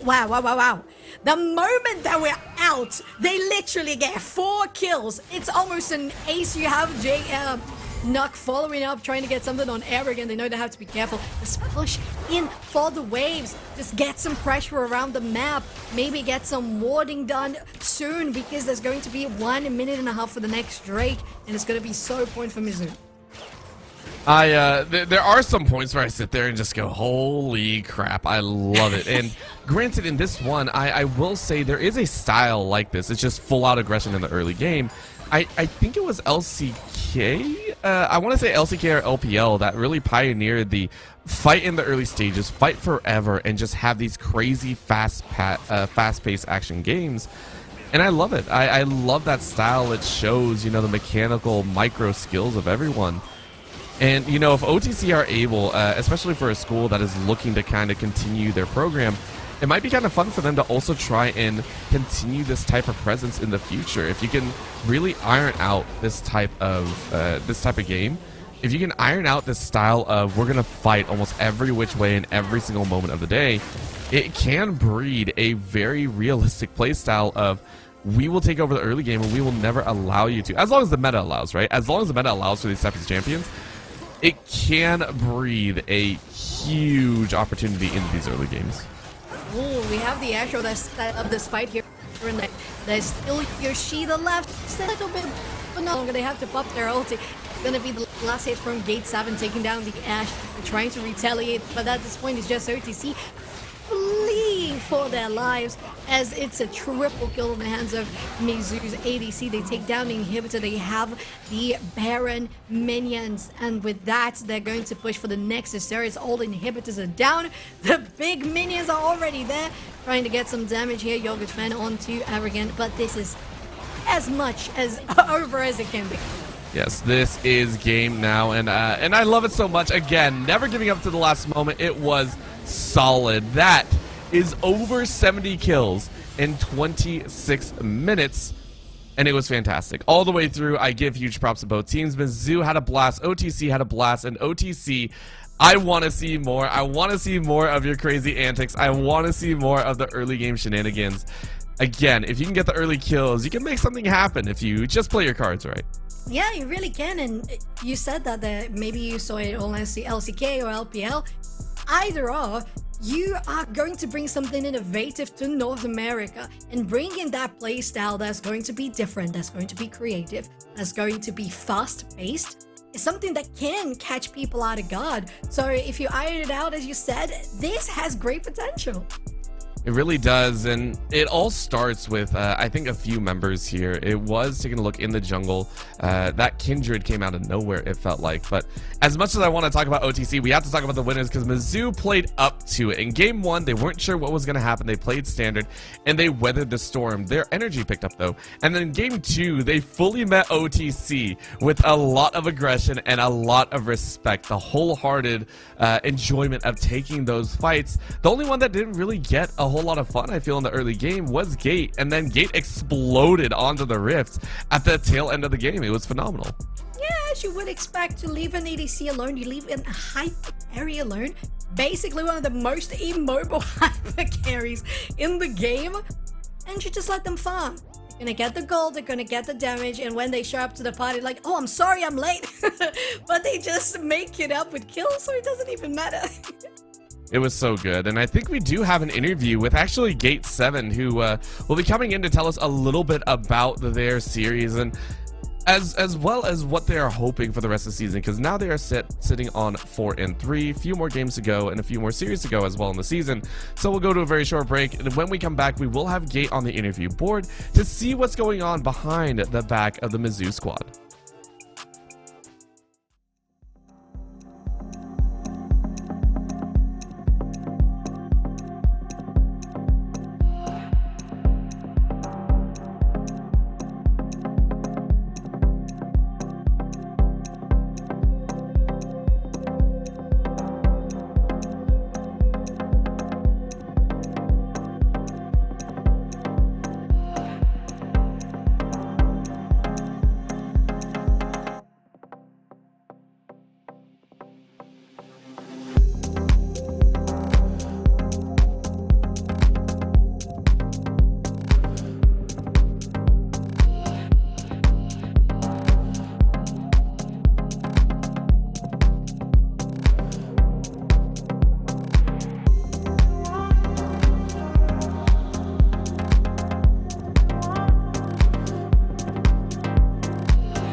All right, and we are back. Welcome back to the desk, and welcome onto the analyst desk.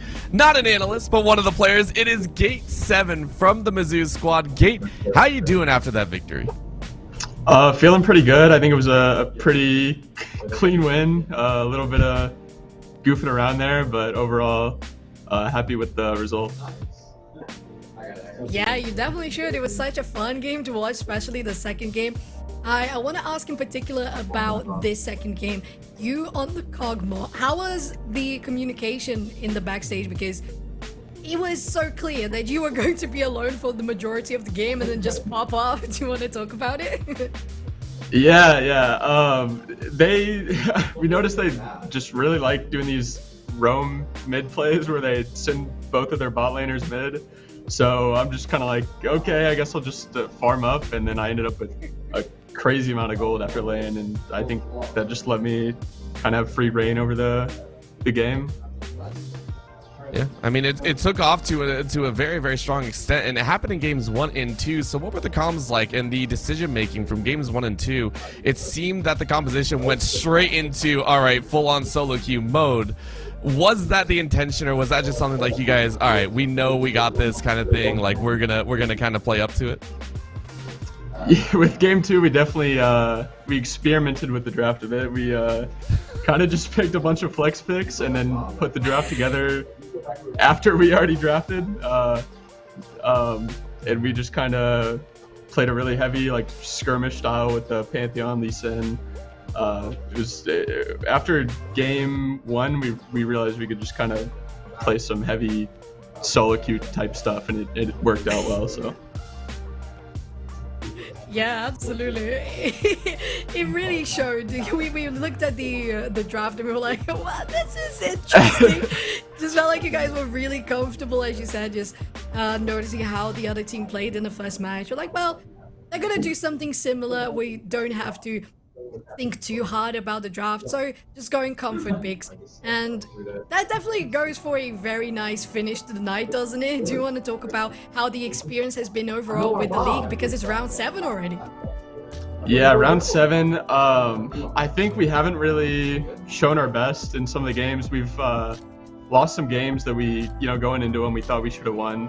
So I think looking into playoffs, I'm pretty sure with that win we're in them. So I think hopefully we can show, I guess that we're hopefully a top 4 team in the league is what I'm expecting. So.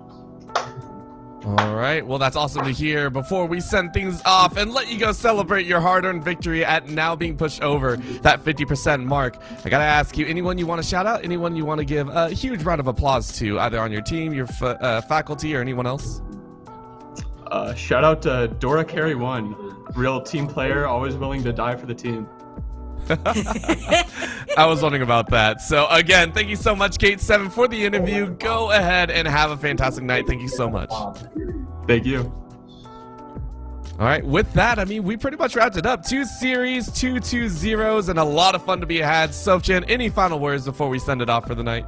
Oh my god, this has been one of the most fun casting experience I've had in a while. Orbital, to be able to share that with you has been a blast. And seeing some unorthodox picks, some more comfortable picks, it just makes you feel more at home with League of Legends, because you and I, we talk about what's on the screen, but when we are on the PC, we do look like this. So it kind of feels like home, doesn't it? It really, really does. But that will be it from us here with Nate Star League. Thank you so much for tuning in, and be ready for more League of Legends action throughout the next couple of weeks. We will be rushing through a lot of these matches, and the teams will be ready to rush as well. So please make sure to stay tuned to League of Legends as well as so many more. Thank you so much for tuning in. My name is Orbital. With me has been Sofchan, and of course so many others on production. Thank you so much, and have a fantastic night.